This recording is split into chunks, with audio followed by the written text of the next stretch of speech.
Perfect. Alright, everybody. You know how we start this whole thing. Roll call.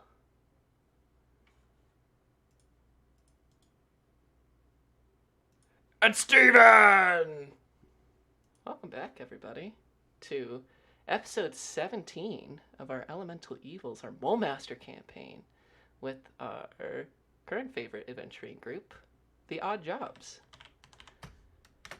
On our last adventure, we were right in the thick of it.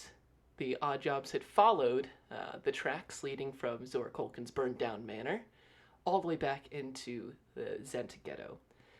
Nearby to one burned down shack and entering into the House of Lies, an old temple dedicated to Cyric, the god of lies and murder, the party discovered underneath the altar of Cyric a secret entryway leading deep into what is called the chapter house of the Eternal Flame. There, the party was momentarily stopped by a large sheet of volcanic glass using an amulet that they had picked up earlier from one of the cultists. The party was asked, "Who watches the world burn?" And responded with mostly the correct answer, just in the wrong language, which summoned monsters of flame and smoke. A battle was had, with the party resoundingly coming out as the victors, albeit some a little worse for wear than others. But with good uses of a potion of growth and fire resistance, the party was able to stay on their feet and prepare for the conflict ahead. Using Johnny and some other good perception rolls, as the volcanic glass shattered, allowing them entry deeper into this chapter house, the party heard the sounds of chanting, screaming, and the strong smell of burning hair and flesh coming down the hallway. Um, Deciding to skip exploring some of the cells on the sides of this hallway, the party rushed to the door, emblazoned with the symbol of the Cult of the Eternal Flame on the front of it.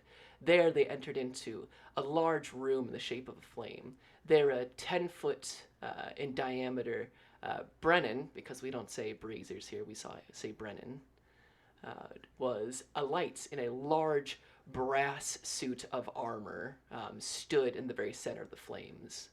Dawson, the butler to Zora Kolkin, dressed in the garb of the Cult of the Eternal Flame, was unceremoniously shoved into the center of this large brass monstrosity, an abomination of material plane and elemental energy.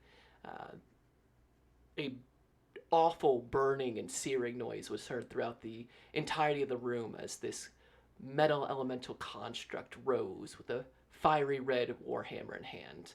Leading this cult in its chanting and its foul rituals was a woman later discovered to be Ravia, the burned woman that the party had rescued from being apprehended by the Hawks and taken to Zora Kolkin's own manor. As it turned out, she leads this section of the Cult of the Eternal Flame, where a devastating fight broke out, with some very good use of magic and some very close calls. A brutal fight was had, with this creature being momentarily stopped by a good use of Crown of Madness, buying the party enough time to strike it down. But alas, the fight was not quite over, as at different points Jasper and Rory both fell unconscious, both got up, with Rory getting knocked down once again.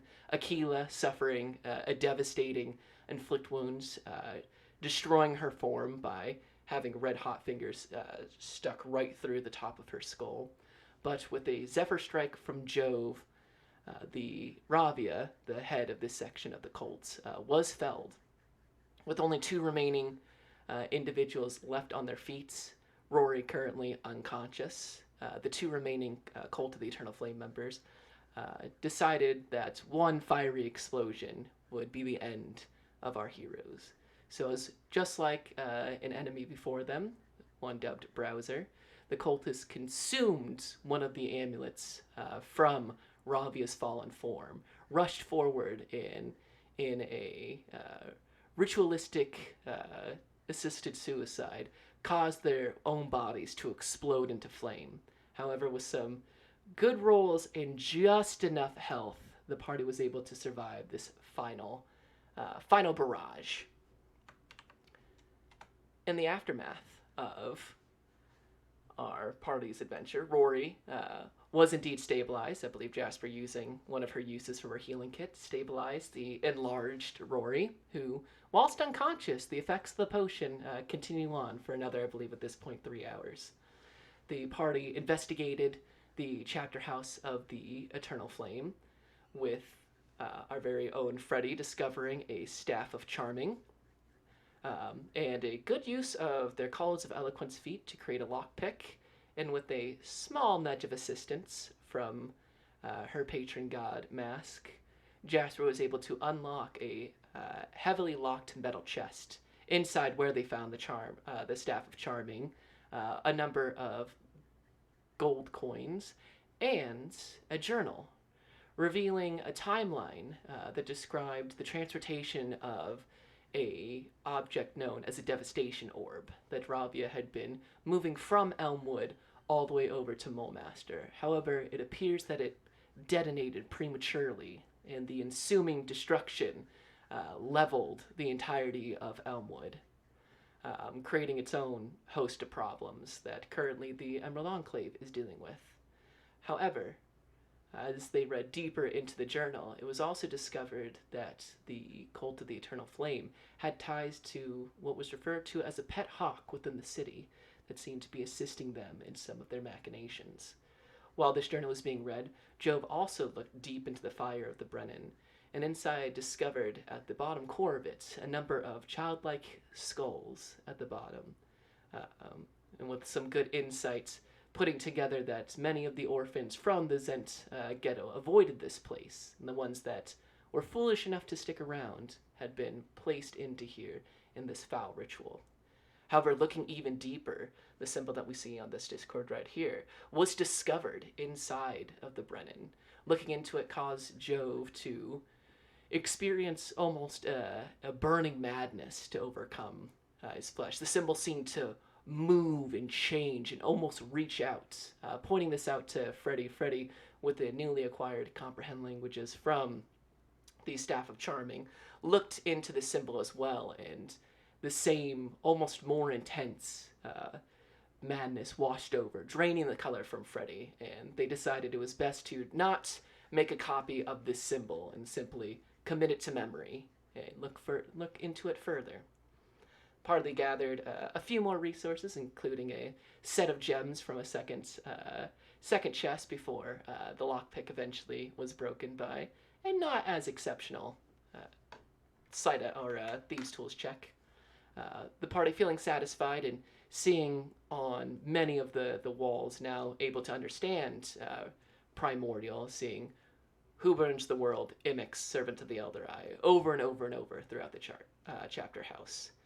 The party made their way back to the surface, entering out onto the streets of the Zent ghetto, where a rain has settled upon Mulemaster, already breaking and whipping away some of the oppressive heat that has held Mulemaster in its grip for the last few days. As the party entered into the now wet cobblestone streets and dirt and mud of the Zent ghetto, they briefly saw what appeared to be Equars quickly running into an alleyway before a dozen or so of soldiery members all begin to surround the party, with their backs only to the chapter house or to the House of Lies. An individual steps forward, with the golden M gripped by two talons on the sides, the clear symbol of the Hawks of Mulemaster. An individual stepped forward. A hard-to-place age-wise human male steps forward. He's straight-laced in a very physical way, like straight posture, stands nearly a head above the rest of the soldiery. But what really draws the eyes isn't the clean-shaved face, the hard-set eyes of somebody who has seen many battles, but the completely horrific scarring that goes from his nose all the way up to the top of his head. A deep, ghastly purple that mars the entirety of his face. Not quite a burn, not quite a birthmark. Almost looked like an acidic poisoning that is slowly creeping down this individual's face. As this individual takes the forefront as the party is pulling one unconscious Rory and their various spoils from defeating the cult, he steps forward and says, "Fred Lapp, we need to have a conversation. Step forward, please." As we return to it.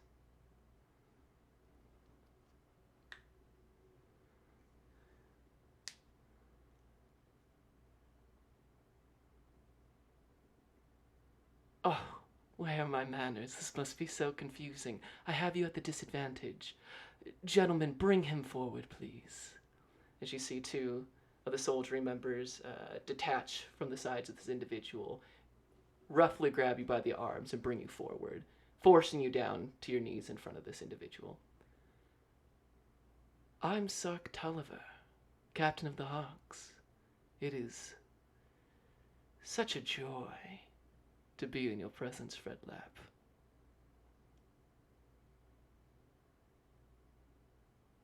Now prostrate yourself in front of me before we can continue this conversation. I would hate for a junior cloak to think that they've got the betterment here.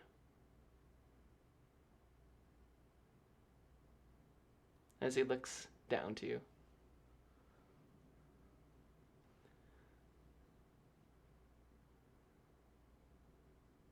"Gentlemen, please educate him on what prostrate yourself means." And you feel two heavy boots on the back and slams you into the ground, head going first. You can hear a large crack as there are bits of stars, and you can feel just a slight trickle of blood go down. Clear on definitions, are we, Fred Lapp?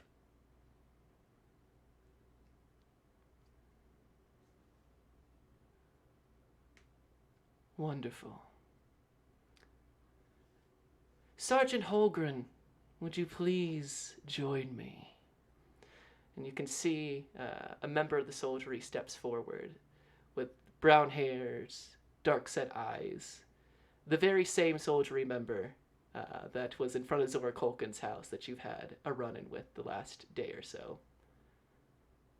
"Would you please give me a report from the following day concerning one Fred Lapp?" "Yes, of course, Captain Tolliver. I had a run-in with Fred Lapp. He was seen escorting that burned woman in a litter from the south side of town over towards Zora Kolkin, which eventually led to the burning of Zora Kolkin's manor." "Is this true, Fred Lapp?"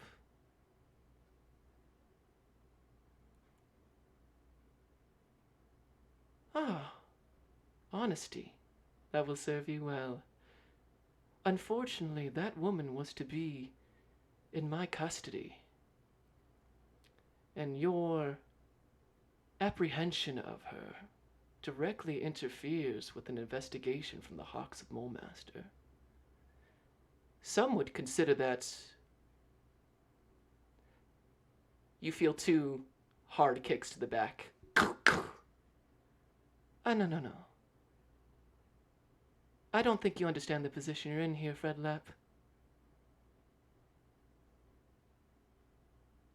You'll speak when I ask you to, lest I remove your ability to speak. Now, where was I? Ah, yes. A junior cloak interfering with my investigation. Some would consider that treasonous. And I think you're very aware what we do to treasonous arcanists in the city of Mulemaster. At best, we'll remove your hands and send you out to the badlands surrounding Mulemaster and let the rabble decide your fate. But quite frankly, there's nothing I enjoy more than watching a young arcanist burn in the city square.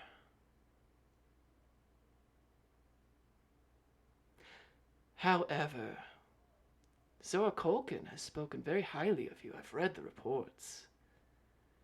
Even Rastos Shan, deciding to move you through the ranks so quickly, some might consider that meteoric.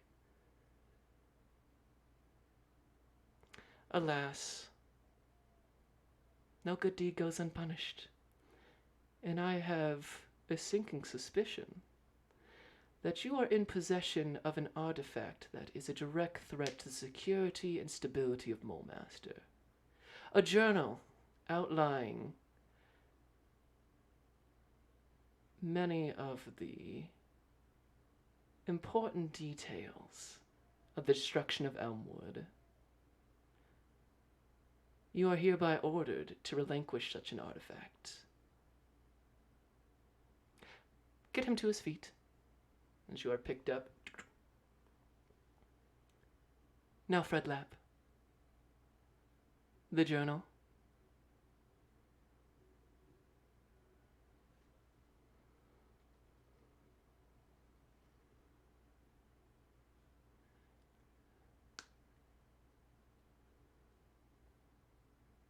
Only read about it in your reports. Nevlin Dijon is quite the author.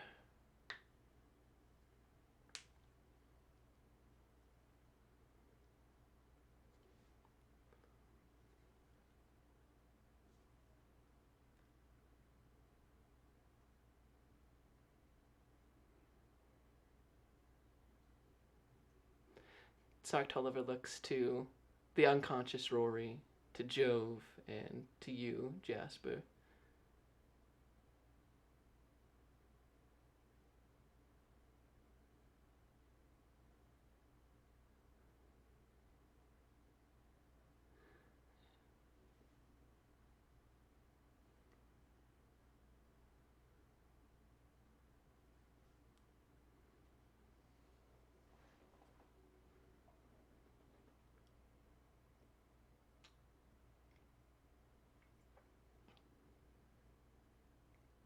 Sark Tulliver extends his hand out and waits for you to close the gap to return the journal to him.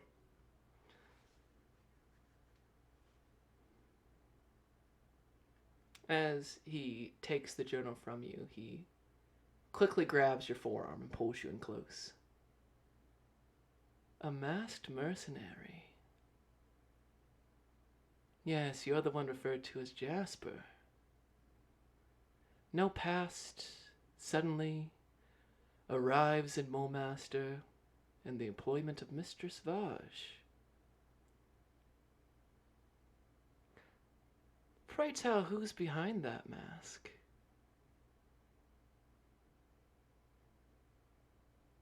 I would assume someone with a secret.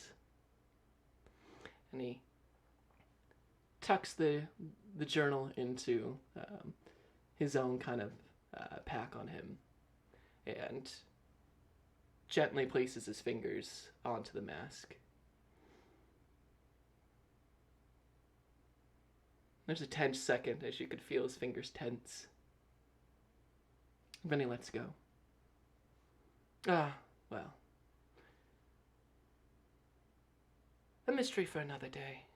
You're not my concern right now. Now back to you, Fred Lapp. Thank you so much for all your endeavors in snuffing out this threat to Molemaster. You have my thanks. But before I leave, well, debts must be paid. You need to learn what the consequences are of interfering with the Hark's investigation. So, let's play a small game. Pick a number between 1 and 10.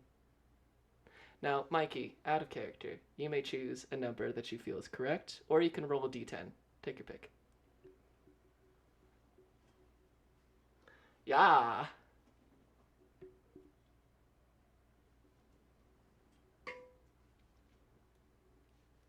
Four. 4 it is. His hands, please. As the two soldier members hold your hands forward, and Sark Tolliver puts his fingers and flips your hands over, sees the palms of it, flips them back over. You have beautiful hands, Fred Lapp. Truly, you must be quite a wonderful performer. Must bring you nothing but joy. For it is, and you see on your left ring finger, he grabs the outside and slowly bends your finger back until there's a large snapping noise. There's one. 3 more to go. I do love symmetry, so let's get the other one as well. He reaches over to your right index finger and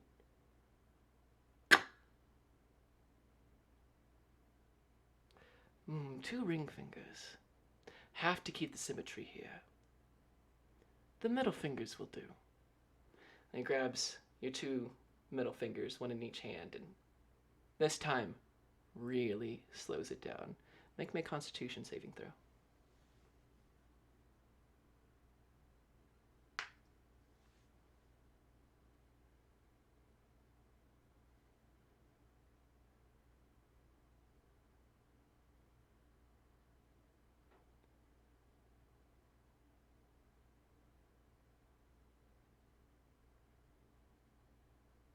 '21.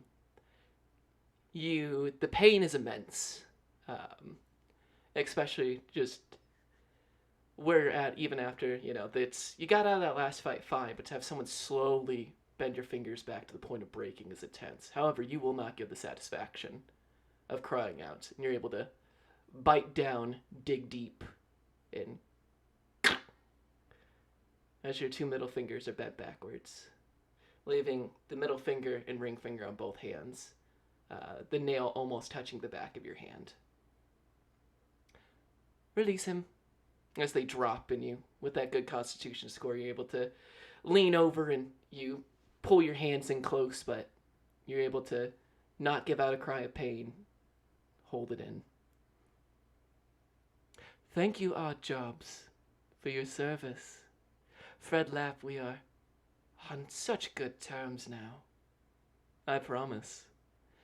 This won't be the last time I see Titus Lapp's son. Until then, Odd Jobs. Men, we have business. He turns around, perfect posture. The rest of the soldiery members turn in unison, and they exit out through the Zent ghetto. The sound of rain continues to pour, getting heavier and heavier. The rain is warm to the touch, and you are left to your company of each other.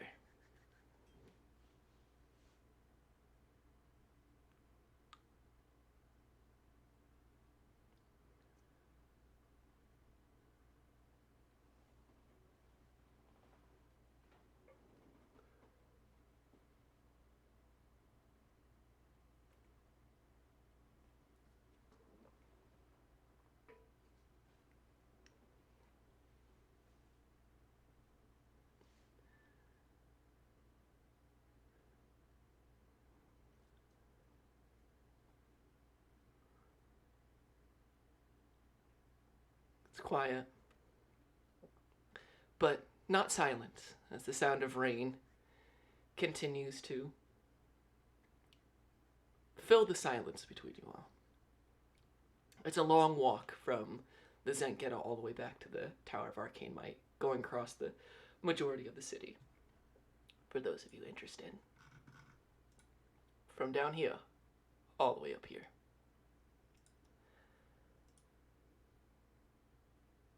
And it is...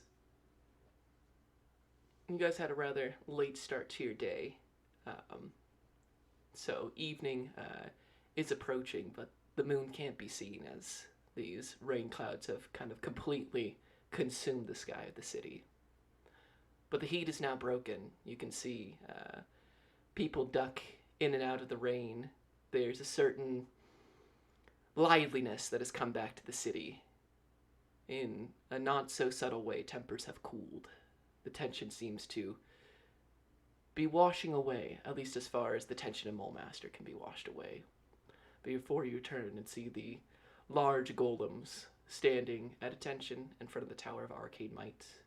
Its towers brightly lit from the many lights inside. Almost a dull arcade beacon in kind of the darkness of this rainy city. As you approach with Freddy, the stone golems move to the side, and you are becoming more familiar with where the infirmary of the Tower of Arcane Might is. You enter back into it. You can see there's a number of individuals in there, none the least being Zora Colkin herself, who looks as presentable as Zora Colkin has ever looked, as she is reading over what appears to be a large tome as you enter into the infirmary.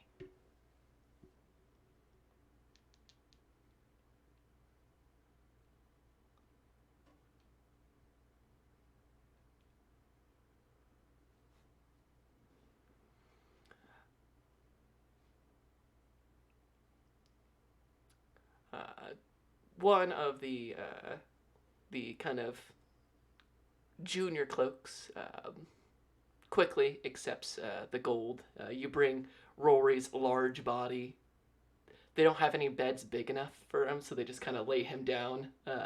They move some things off a table, so he's on one of the larger tables there, and you see him open up kind of a spell book and tears one of the pages out and folds it into a small intricate pattern and places it into the mouth of Rory, where it unfolds inside of his own mouth, and he almost inhales the paper. And Rory, you are healed for... Alright, full 10 HP. It's incredibly effective.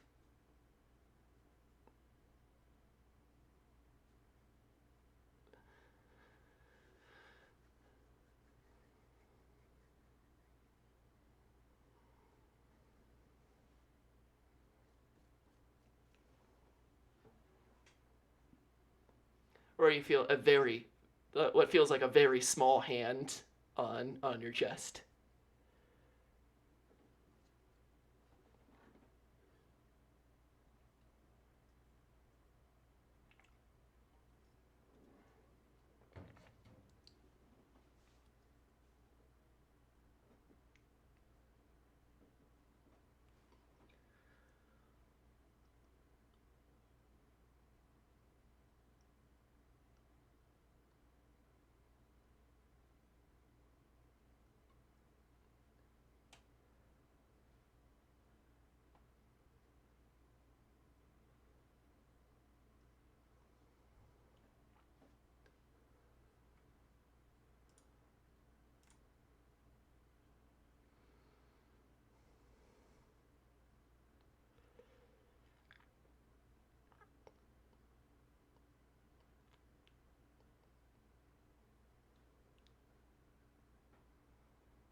Fred, you head into the.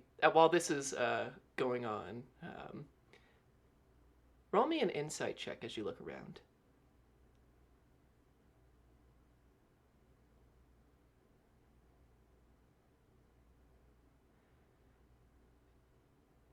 Yeah, you're not really focused on what everybody else is. You are unsuccessfully trying not to focus on your broken fingers right now, and it's really the only thing on your mind.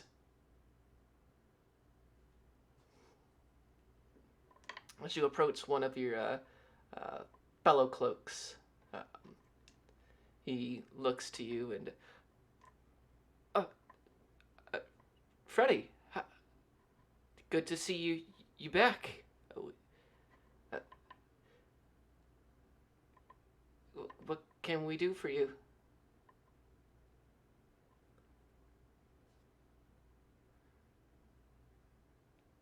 Um, we can. Um, could you excuse me for a second? And he hurriedly makes his way out of the room. Uh, Looking around, you can see that many of the cloaks in here are actively trying to be busy with other things, avoiding your eye contact.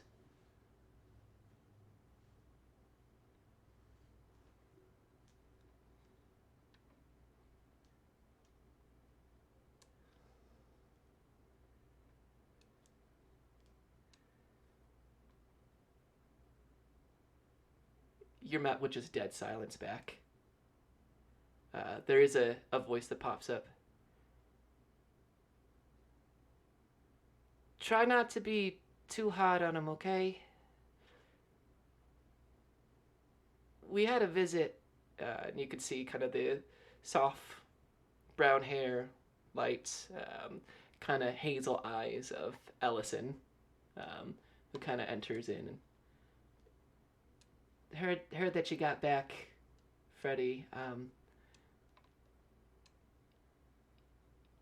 You want to step outside real quick?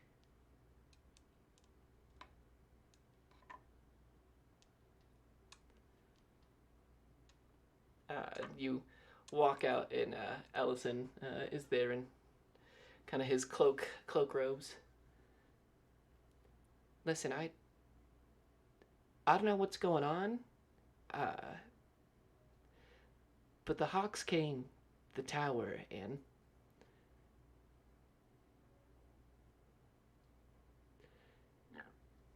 they made it not so subtle a gesture that whoever heals you is gonna have to receive the same broken finger, so they're just scared.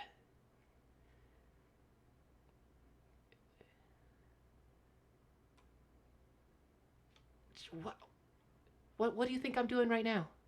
Listen, they're about ready to shit their pants. They're mages, they're not fighters. The Hawks are apparently really scary in this town.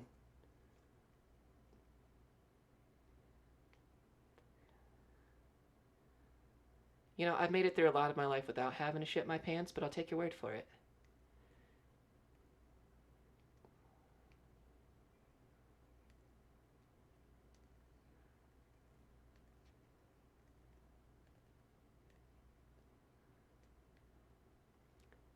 Listen, I'm. This isn't the first. I can help set your fingers, come on. If they're too scared. And Ellison kind of takes you back in. People, give you some leeway, and he helps reset your fingers. Look to kind of the sides, and he wraps your fingers in kind of this bright red twine. And don't say nothing about this, okay? And speaks, brings him in real close and speaks a couple words, and you can see two of your fingers.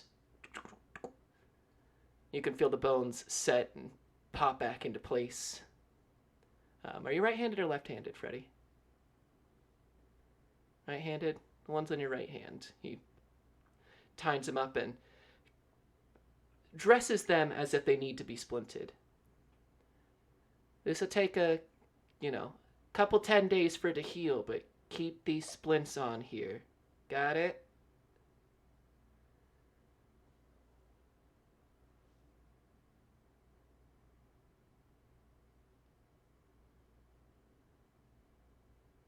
And just Elsa looks at you, just exasperated.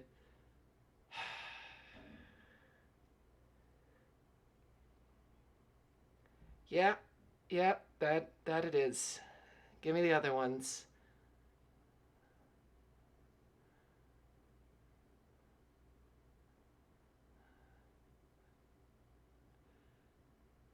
Sometimes you're funny, sometimes you're really fucking annoying. Give me your other fucking hand. And this time he says, "Alright, listen, this is gonna hurt a lot. So, any of your friends got like something you can bite down on? Because this is really gonna hurt."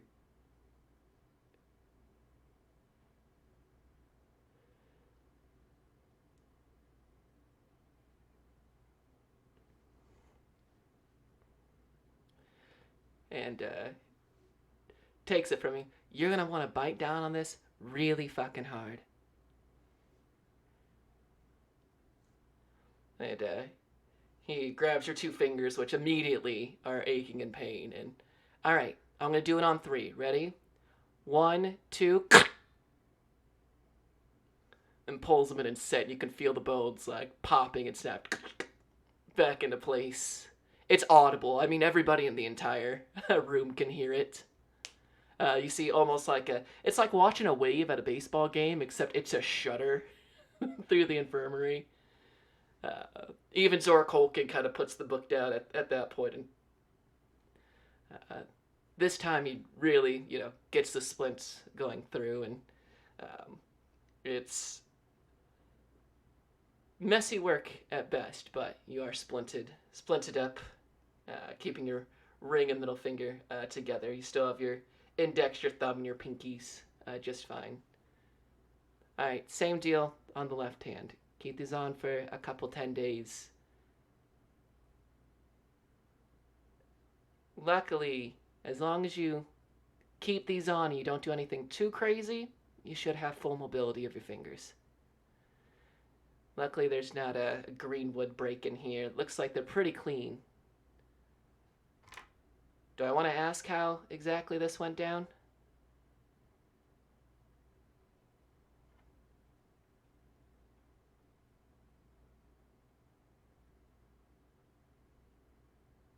Well, clearly he's done this before. These are clean breaks.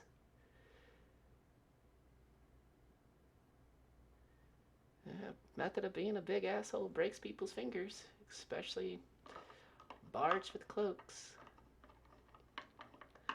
Alright. You should be, for the most part, good. How's it all feel?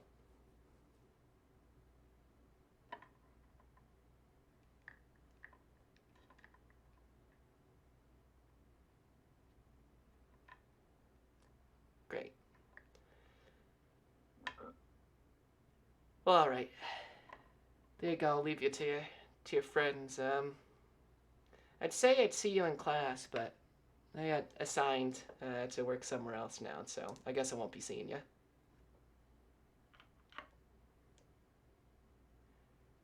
I'd say try not to break any more fingers, but you don't listen to me anyway, so yeah, do as you will.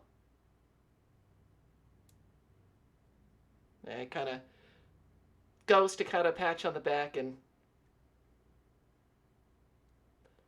lightly kind of just taps you on the upper arm before making his exit. Waves to the rest of the odd jobs before making his way out.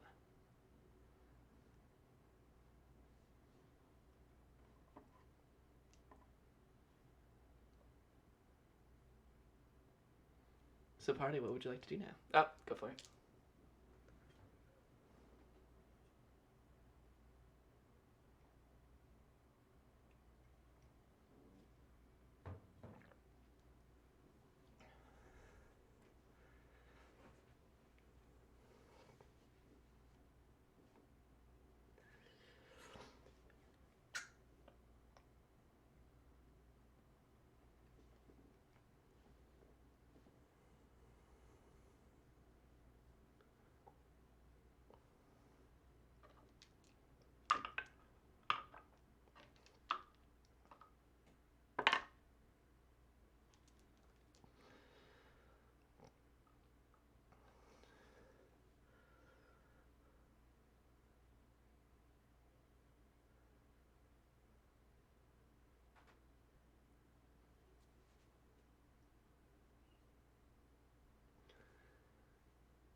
Mm-hmm.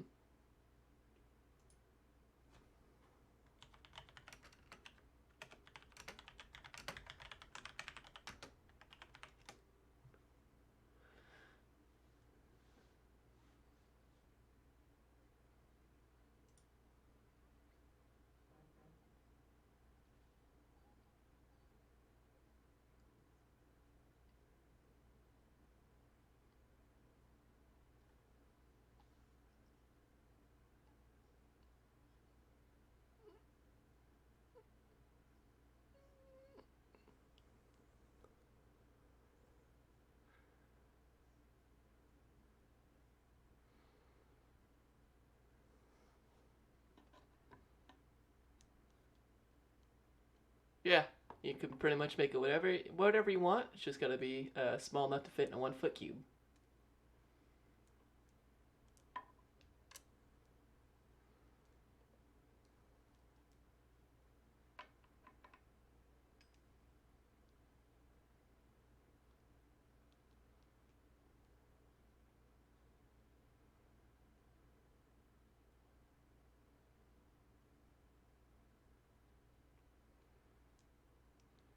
It's this ephemeral little Johnny in a boxing ring with a little smoke monster in it, and Johnny just absolutely boxes this thing.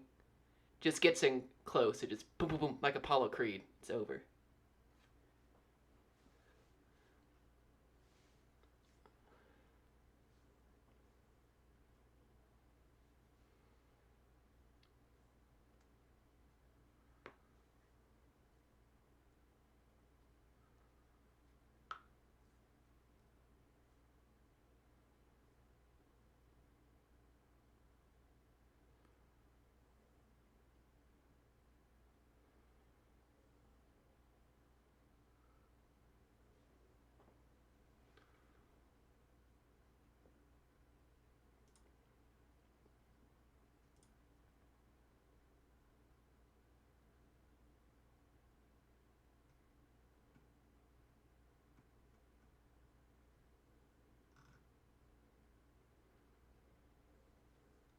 You see Zora Colkin kind of in the corner of the room, still with the same tome, going reading it. So, rather engrossed in it. She uh, doesn't seem to have any injuries or lingering effects from the evening before. As you all kind of approach, she puts the book down.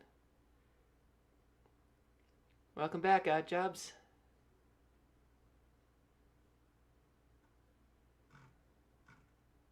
I'm less poisoned the last time you fucking saw me, so yeah. You guys look about as bad as you did the last time, give or take, although you with more broken fingers. I take it that's a gift from the Hawks? Yeah, no, they, for as subtle as they are in the streets, not so subtle in the Tower of the Cloaks. Fucking love. No, I mean, they can go fuck themselves, but. Sorry, just another thing I hate about Mole Master.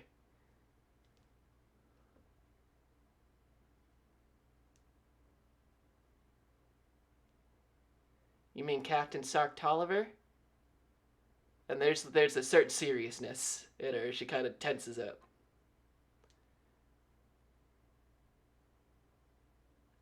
I don't know him personally, only by reputation, and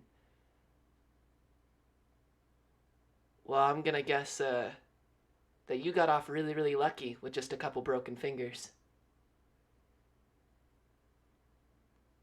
There's a lot of really evil shit in Mole Master.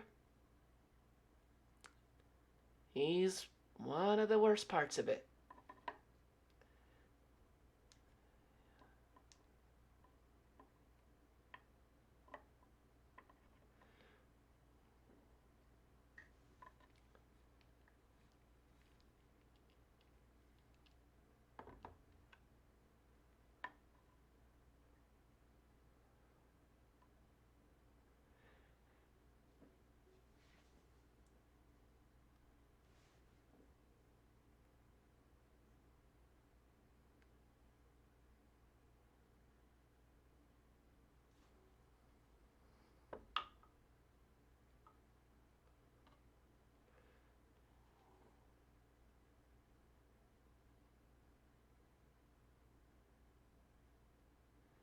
That's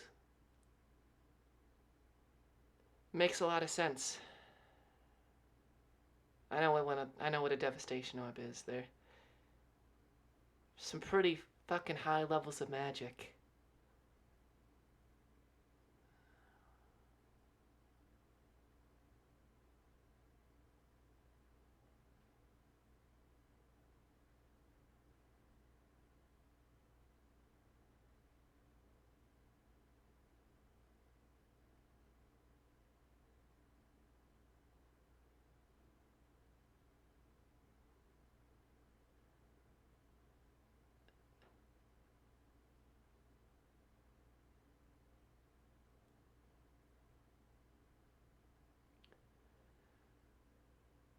Rather suspicious that the Hawks show up at the Tower of Arcane Might and start investigating.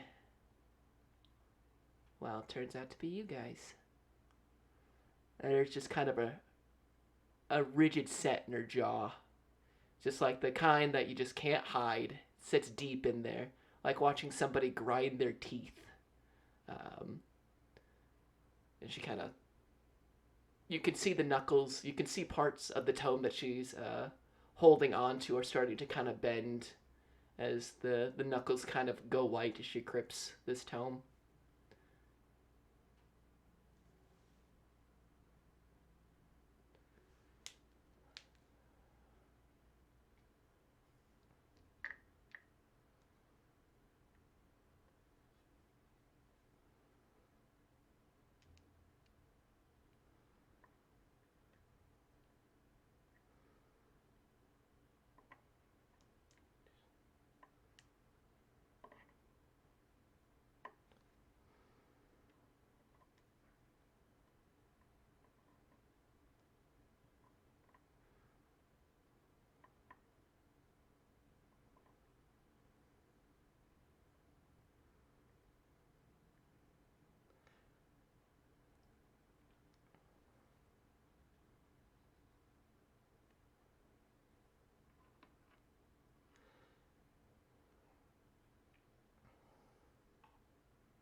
Did they suffer?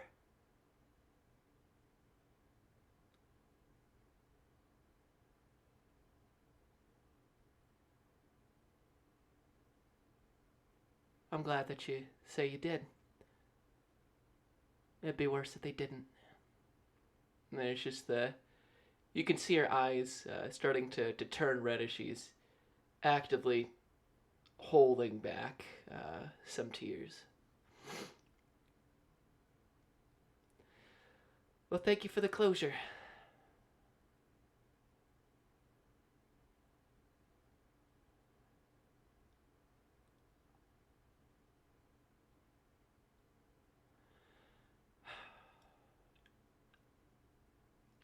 So, what's next for the rest of you?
What about you, Freddy?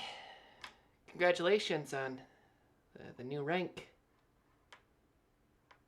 You also have my backing for whatever that means to you. Not a cloak anymore, but you definitely have my support and sponsorship.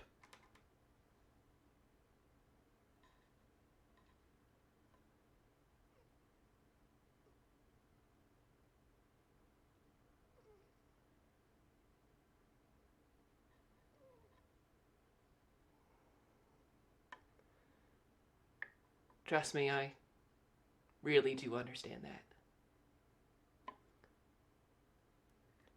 Well, when you're all done resting up, or if you find anything you need to call on me, I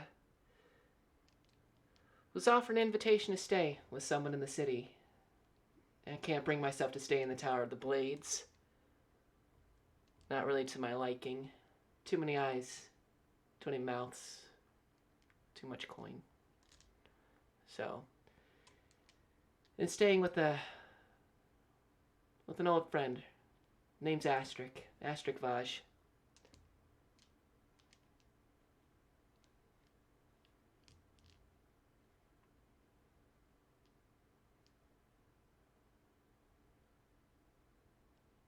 Yeah, well, if it's up to her, she'd be Zora Vaj.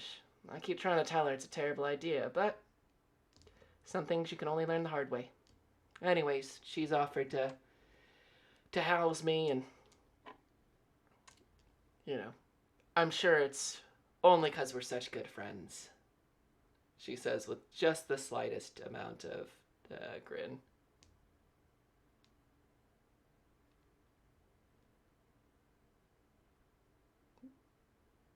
That's the word I would use as well. Charitable. Astrid Vaj. Most charitable woman in the whole city.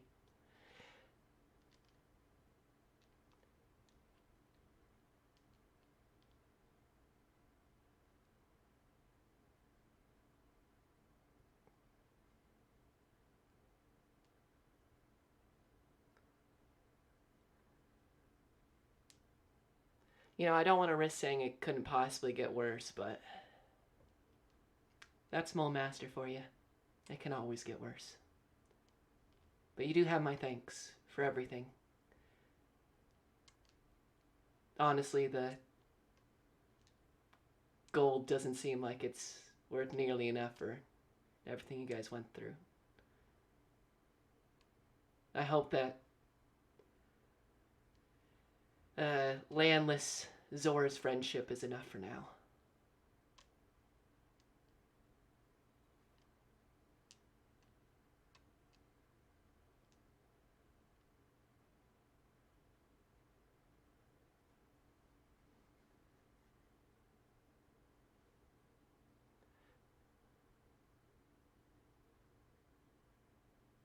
Yeah, you guys look like shit. I'm tired of looking at you. You guys are sorry state. Get the fuck out of here.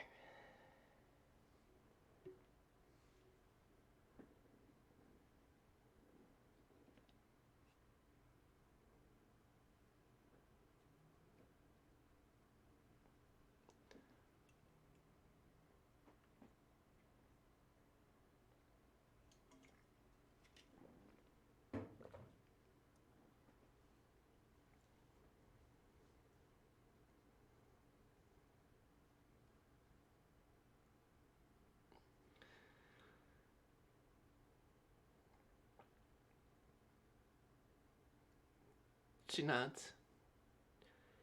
Joe Featherfoot.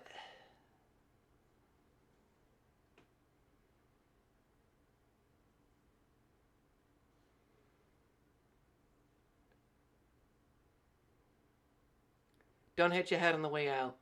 That's not even snarky. I just don't remember you being that fucking big.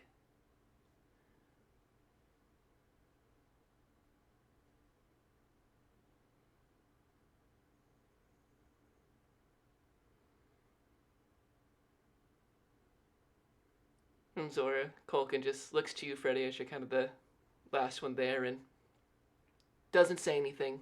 Just locks eyes with you for a moment and just kind of understandingly opens back up the tome and leaves you to your business.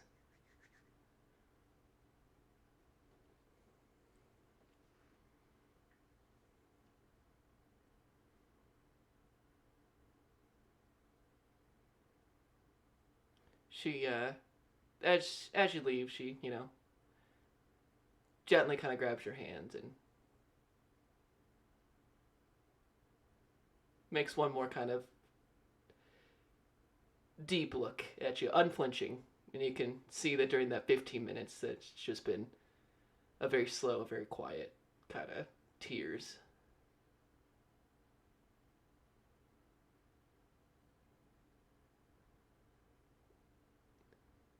That's the exact reason I'm doing it. And she actually smiles for just a second and then lets go of your hand.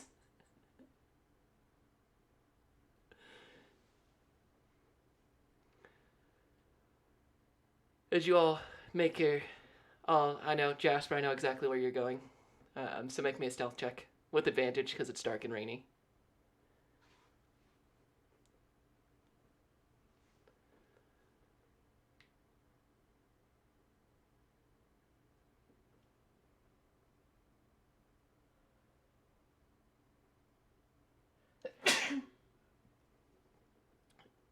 Yeah, with deftness and skill, and under the cover of night, you're able to get at that tree, slip through the platinum gates, head towards the chimney of your tower, remove it back, and slip on in. We'll hold there for a moment. Jove and Rory, where are you both going?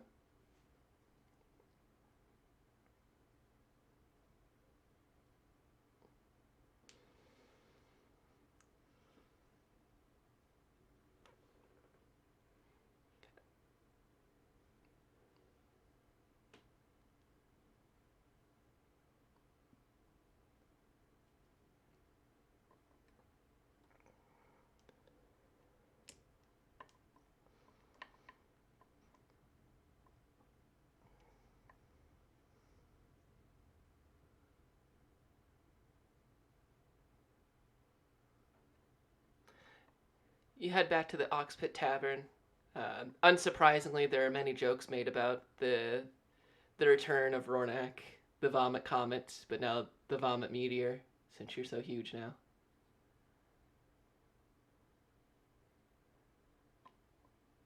And it suddenly dawns on everybody what it is. Like the idea that you could throw up at this size and how much that would be. But you all return to your various places for a well-deserved long rest. So that is the end of the Embers of Elmwood module. I have rewards for you guys. So let's do that before we jump into. We're gonna do 10 downtime days as everyone takes a good minute to recover. We'll jump into what we spend our downtime days doing, but first let's get them rewards going, shall we? So, as far as treasure goes, there was the payment from Zora Kolkin, which was doubled to 300 gold pieces, which was increased again for not killing any of the City Watch at the House of Suffering for 400 gold pieces. Then there was, I believe, the 5 gems that you found in the cells, each worth 50 apiece. No, it was 6 for another 300. And then I believe the 95 coins that Ravia had on her. And if my math is correct, that's 795 gold pieces. Split between you guys minus the 5. It's like... Mikey, do the quick maths. What's 795 divided by 4? Round up for one person. Yeah, 795 divided by 4.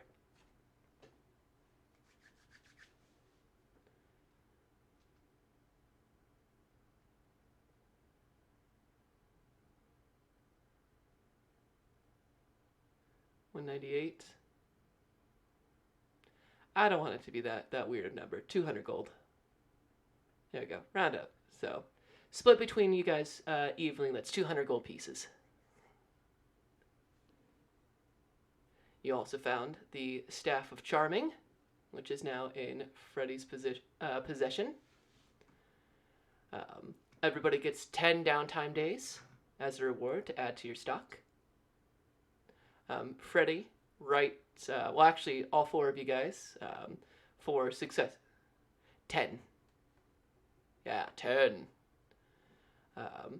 Everybody go ahead and write wherever you can remember the favor to wear a cloak, to wear the cloak.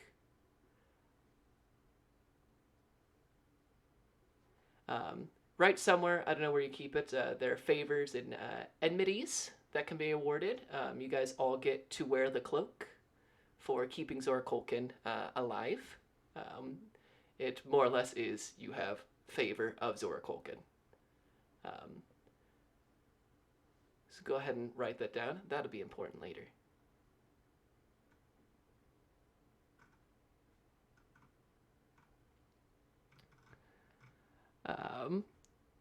Jove and Jasper both add +1 to your renown for your faction, the Emerald Enclave, and Jasper, I assume, for the Zenitrim.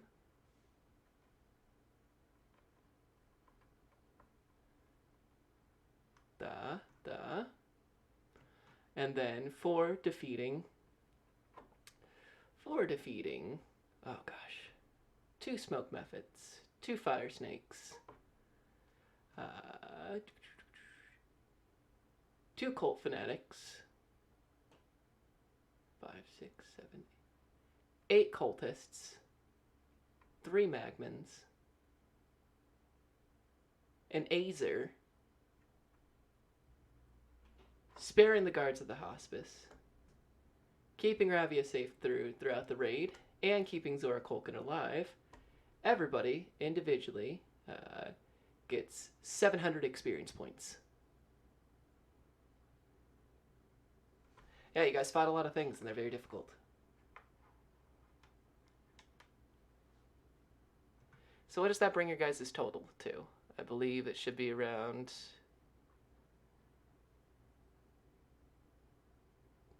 2,059.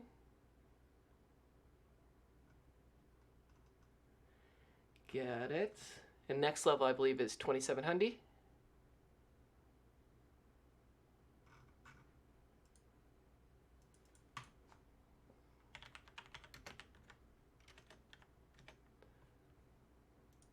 I thought so. Okay. Good chunk of the way there. And that'll get us to level 4. Level 4 as things start getting interesting.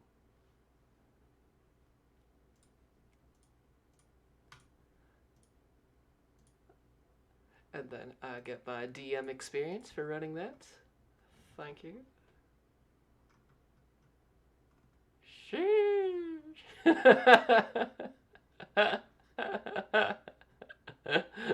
I'll give you the +1 for that, Ryan.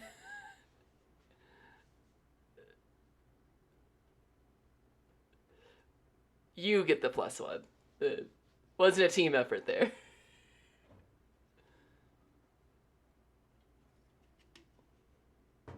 It's been a minute since I've given out a +1. Now it seems appropriate.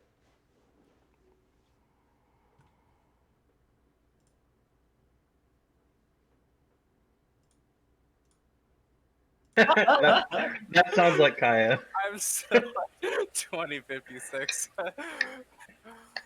I'm at 2059. 2058 over here, folks. Kaya, you're the definition of I could be your angel or your devil.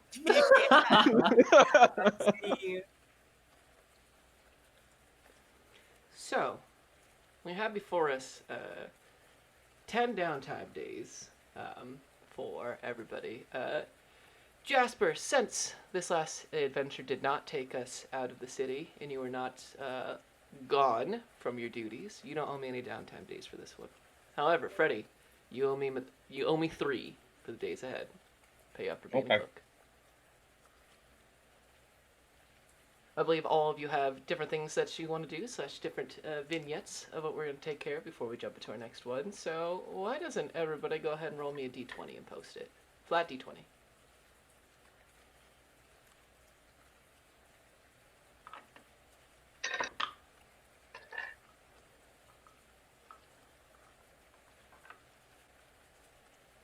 Seven, 15, 10, 14. Okie dokie. Then we'll begin. We'll begin with you, Jasper. We'll start with you returning. We'll pick up where we left off. You slink back in to your tower, placing the back half of your chimney stones back into place. And you can hear the sounds of sewing. And the slight sound of somebody rocking in a chair. She composes herself with her again walking in with severe burns, although this time she's not really feeling it because of the potion. She'll step into the room properly.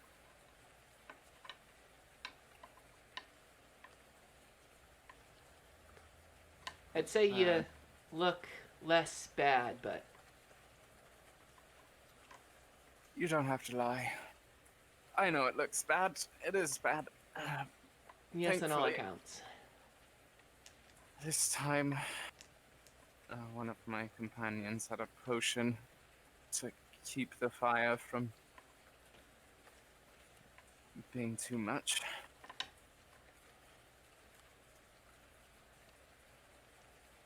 What are you doing? Needlepoint. Helps me calm down. Soothing. Got a lot of time alone in the room. Just gotta figure a hobby out for something. And if I get too mad, I'll stab myself in the fingers and it helps focus. That's understandable. I keep hate getting the that, colors wrong. but Could you help me with my armor again? It still hurts. Does it now? Let's find out. As Kirk begins to help you doff your armor, making sure that every leather strap that comes off pulls tight first and lets go. Really makes it just a painful experience. Helpful, but painful all the way through. She grits her teeth and lets him get his frustration out. What should have been 5 minutes probably turns into a solid 8-minute activity. Afterwards, you could feel that you're wet from the rain, but you're also pretty sure you're sweating. Even with the potion, just. Very kind of you. And at this point, the potion has worn off. Since the potion of fire resistance only lasts an hour. Well, the good news is we've settled on not going out and doing any more for a few days, and hopefully I can carry out that plan I spoke to you about before I leave, and you won't be alone in this anymore. Yeah, okay, so go ahead and architect this one out for me right now. Because I'm not dumb, I just don't quite understand. Essentially, I have this mask that allows people to look like me. I figure Ilva isn't far off from my figure. I know you haven't met her personally, but she's deeply in love with one of my prospects, so it seems to me the most sensible thing to do is to just hand my identity to her. That way we can both get what we want. Okay, you say that like it's a casual thing. But Well, I mean, obviously I'll have to teach her how to be me, but she seems like a smart lass. I doubt she'll struggle with it.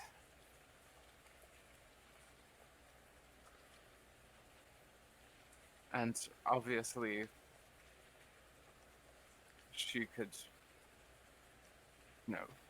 if she were the most horrible person in the world, she could probably take advantage of this situation, but I figure she'll just be thankful to be gifted a position she probably greatly envies at the current juncture.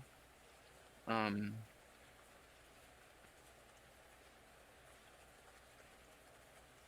don't know. I'm going to have to trust someone if I'm going to. Someone other than you, if we're ever going to get out of this with our skins intact. Well, your skin anyway, mine, I'm not so sure about.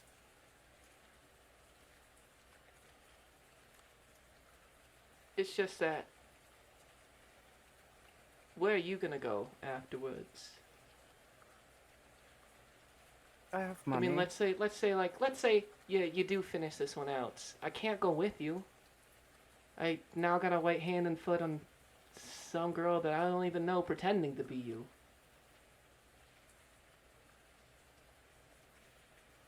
Only until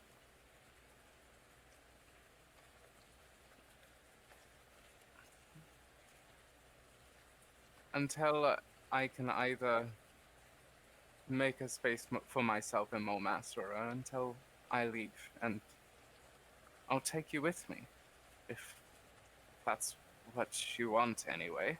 I won't leave you here.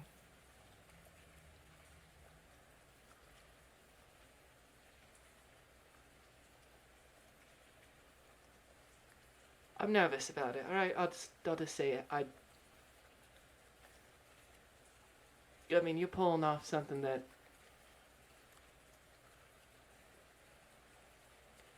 if I could have the words, it's really words are hard. Words are hard. Words are hard.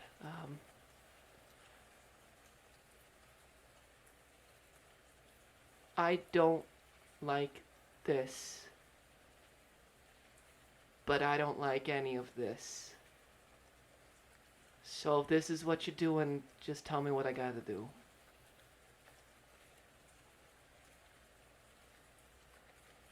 I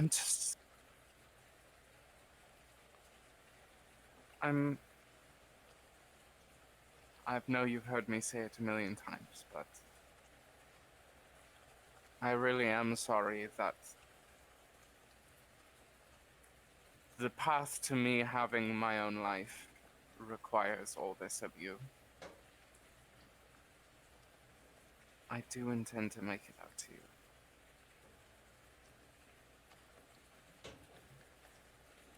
If you don't, I'm gonna curse you with the drow magics. Like, I'm gonna do something super nasty that you have never fucking seen before. Like, I will call down Molt on this fucking household. You have no idea. I don't even fucking care. I'll turn into a fucking drider and I will rope you up in web. Something fierce. Believe you me. My mother told me your types were capable of such things. You fucking bitch. Come, bring it. This fucking duke it out right here. She, almost makes an attempt to, put her dukes up, but she is in too much pain for such things. Yeah, I bet you didn't see this coming. And, he flashes a light at you that just brightens up the entire room for just a second. What now? What now? Now you double can't see. He blinds her momentarily and doesn't move. He just waits for her vision to come back. I didn't like that. Yeah, fucking right. Right. get your ass back in bed. If you're gonna be here for a couple days, you know a family dinner's coming. So, word around the household is you got a date coming up. Wait, when? Uh, I don't know.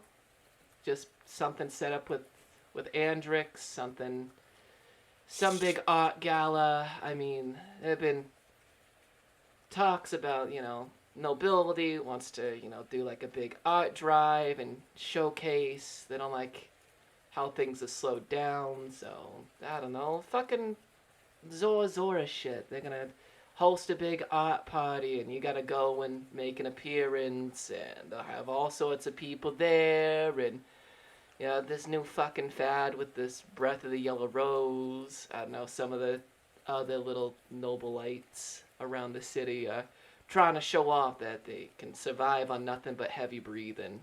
I think it's fucking dumb, but it's only what I've heard. Well, I certainly can't leave Ilva to deal with Andric. So, I suppose I'll be going to that. Yeah, I also don't suppose you can just drop some girl from wherever the fuck she's at who's never been in high Mole-Masters or slash Zora society and immediately abscond in a flawless thing. I mean, I'm aware, thank you. Thank you. You're very smart, Kirk. What would I do without you? my powers of perception and insight are matched only by my devastatingly good looks. Right, well, if you could let it be known that just let Mother know I'd like a meeting with Sebastian as well. I have 2 suitors, so I should have a meeting with both. But I mean, you could just tell her when you have dinner with her I soon. don't want to talk to her. I don't want to Fine. talk to her. Neither do I, but fucking here we are. Right, well, have that to look forward to. Thank you so much. Oh, you are so welcome. Right. Well, I'll be at your side the whole time. I bet you will to keep me from escaping. Mostly to laugh Right. at your pain.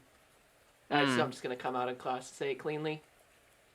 I can't hope wait you- for it. It's only to watch you just shut on the inside. You can feel how I feel whenever I watch you walk back through that door with more injuries. It'll be great. Be great. It's a comeuppance, really. It's poetic. They write proses about Drow this. write poetry? Yeah.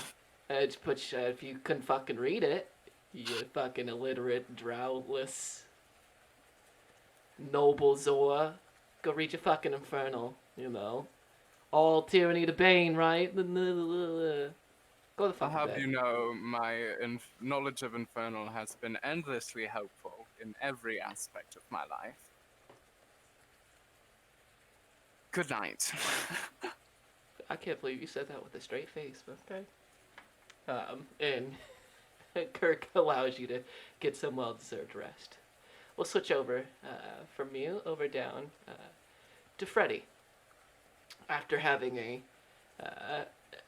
trying to find the best way to sleep with the broken hand on one side. I don't know if Freddy's a side sleeper or on the back or maybe your stomach sleeper, but whenever you break any bones, it's the fun game of how do I fucking sleep on this without sleeping on top of my broken bones.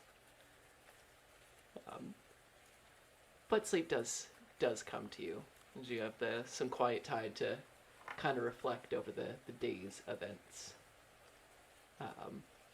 The following morning, Freddy, there is a knock at the door. Knock, knock, knocking on Freddy's door. What do you want?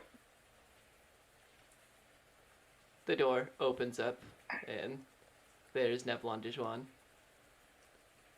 Well, for me to introduce you to your newest duties, also to check in on you. Sounds like a pretty good reason. Most of the things I do are. How is draw your fingers, I have become aware of your injuries.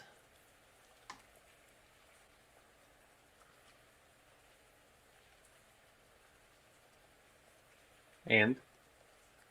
I asked you how they are. I mean, Oh, well, they're usually you broken. won't stop talking, regardless of who it's to. So I assumed the injuries must be at least mentally devastating. Yeah, last time I talked out of turn, my skull almost got cracked open, so. Yes, the Hawks are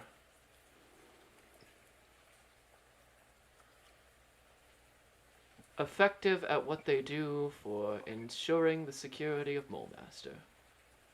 However, they lack the tacit response that should be owed to the cloaks. Nonetheless, they think that they can just abscond away with my reports. I'm sorry to inform you that they've caused me to forfeit over any reports of your early adventurers regarding any sorts of elemental villainy surrounding the city or inside of it. Do you know what they're gonna do with it? What the Hawks always do with anything they take, make it disappear.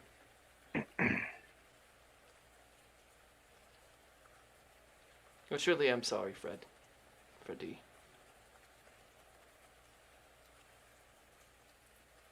I think you're a good person, but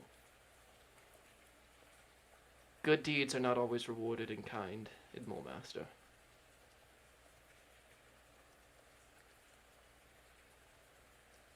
However, the cloaks are not always in such dire straits.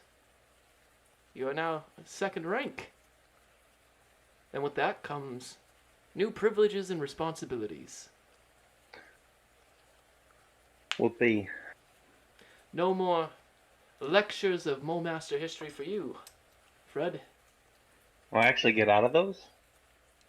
Of course. We typically leave Oh. that for the newest of the cloaks, but your barring attendance for your classes, your results have been admirable. Cloak Turgathan has graded all of your tests, and you have passed with exceptional colors. I feel like it would be a waste of your talent and potential to continue to place you in class when you are a Molemaster native and have already shown both in and out of the field a certain amount of tact and effectiveness. I believe you would agree. I mean, I definitely agree that I should not be in class. Well, ready yourself, and I will await to escort you to the newest area. I think you'll find it quite exciting. I remember when I was the second rank. A younger man. And he exits your room, the door, of course, shutting behind him. Waits for you to get switched out of whatever clothes that you're in, make yourself presentable, the whole shebang. Steady yourself, do whatever it is you need to do. I assume you do such a thing. Yeah. And as you open the door, Neblon is still there. Ah, excellent. Oh. You are quite right. They did a number on your skull. As there's like a large kind of cut right in the center of it, as on top of just a rather noticeable swelling on the front of it. It's kind of dark and in color.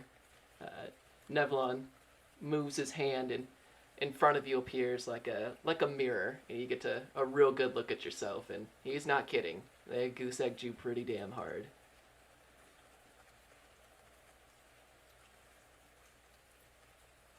Yeah, you don't really need to show me. I was trying to sleep on it. think it's good for you to see this. Okay, you can put it down now. I get it. A second more.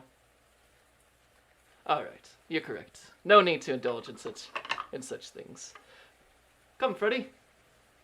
And he leads you into a section of the Tower of Arcane Might that leads into away from the tower into kind of a large three-storied square building set behind it, with kind of almost like a rounded roof to the top of it. And inside opens, and it is just shelves and shelves and cases of multiple floors, almost Hogwarts style, in just its just vastness of this library. And you can see milling about, there are a number of different cloaks. You can see that a number of different colored mage hands flow up and down through bookcases, pulling out scrolls and tomes. There are no fire lanterns here, but instead small crystals that, upon touch, light up in a different array of different colors. The smell of ink and parchment comes strongly across, and Nevlon looks to you. Welcome to the Library of the Cloaks. This is where you'll be spending a vast majority of your time, in the very heart of the collected knowledge and literature of the Cloaks. I'm in the writing department now. Ah, well, scroll scribing to be exact. With second ranks, you now have access to first level scrolls, of which you are free to check out and use on various investigations or other academic pursuits. I know it's very exciting. So much knowledge. So But much. I don't have to write any of them. Oh, well, you will be expected to transcribe and do other sorts of clerical work in tandem with your fellow second ranks, as well as other senior members of the Cloaks. As you can see, we have quite an impressive collection. And for a second, he just kind of looks at it. There's just that big mustache on him, and it's like his mustache and his mouth are both smiling at the same time. It's really an incredible feat of male facial hair design. Quite frankly, I think this is the most important step in any cloak's journey, is spending time here. Are you not just absolutely quivering with anticipation? I'm quivering, but not from anticipation. Of course, excitement, or perhaps awe of just the vastness of the library. I completely understand. I felt almost the same exact way. Come, I'll just get you settled. I'll take you on a tour, show you all the many tomes and collections. Now we have them sorted out, and he begins to walk you through Lot's library. It takes the better part of the entirety of a day, and then you feel like you finish. And so that's the first floor of the library. Over the next few days, I will take you to the second floor, and then, of course, finally the third, some of our more restricted areas, of course. And it's a long day of lots of pointing out, lots of history. In many ways, it's worse than going to class, because there's no way to hide. So, for your 3 paid downtime days, you spend the majority of it in the Library of the Cloaks, learning where spell scrolls are, which ones are locked away, which ones you have access to.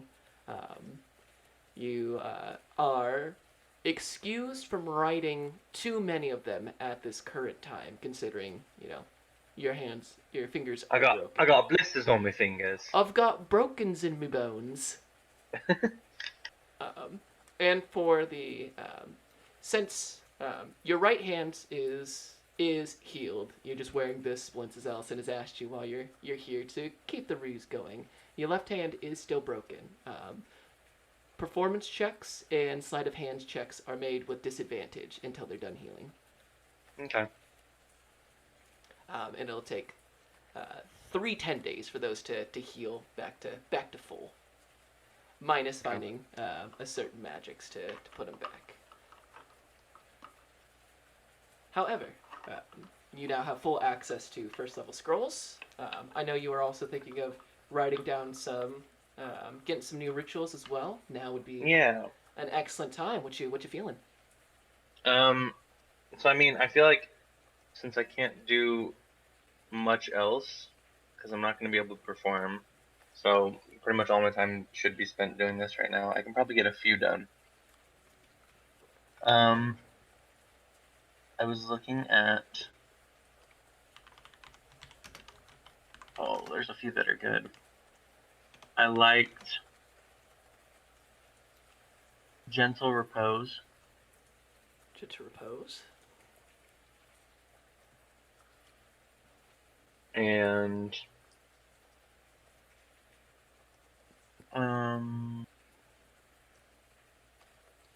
Floating Disc could be good. And one more. Let's do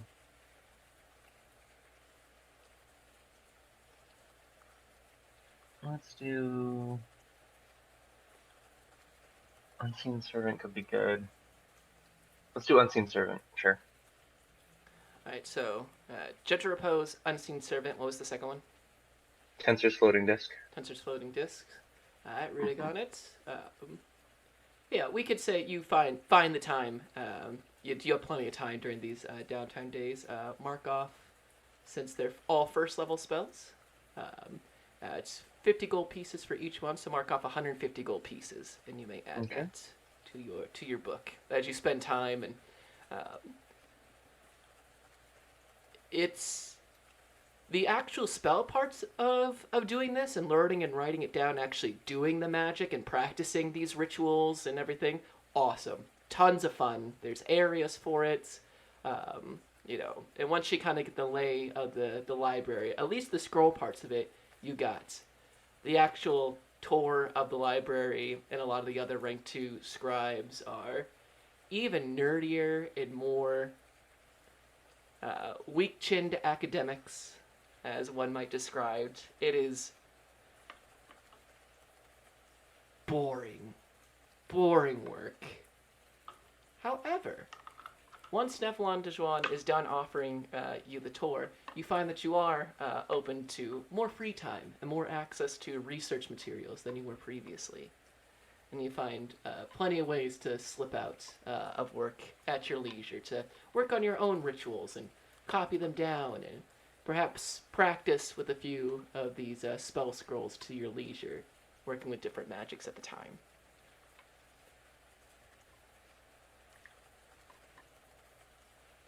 I think we'll put a pin in that for now. Is there anything anything else you're thinking of doing that we can circle on back to? I was actually thinking of going out and buying some healing potions as well. Absolutely, that can be done during your downtime days. How many healing potions were you thinking of getting?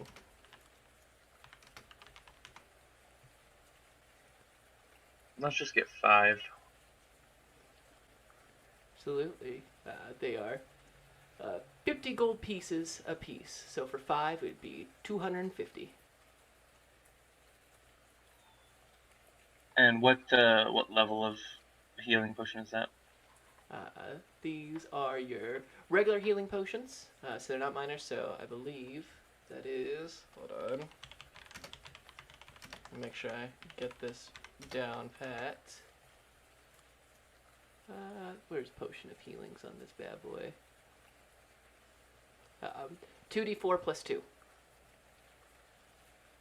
4 plus 2. Yep, and of course with our homebrew rules on drinking potions. Bonus action to roll for it, action to get the full plus 10. Except when giving it to other people. Then an action to roll for it as you put it down someone else's mouth. Mm-hmm. Okay, that's it. Alright, as Freddy spends his days navigating the the cloak's library, buying health potions, transcribing spells, and in many ways leading into the title of cloak that he wears very proudly. We'll jump on over to Rornak. Woo. Um, you return to the Ox Pit Tavern, still in large form. If there's anything, Jove, as well, this is a perfect time to segue for both of you. If there's any conversations you guys would like to have during your evening at the Ox Pit Tavern, now is a perfect time. At the end, 2 hours pass once you hit the Ox Pit Tavern before you finally shrink back down to normal size, Rornak. Nice. Okay. Is this just me hanging out, or am I like actually in the room at this point? That is entirely up to you and Jove. How long you guys want to stand out there, or if it's get there, immediately get your rooms and go to bed.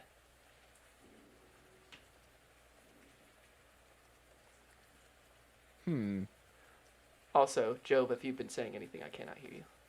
I haven't, no. Oh, okay. Just making sure.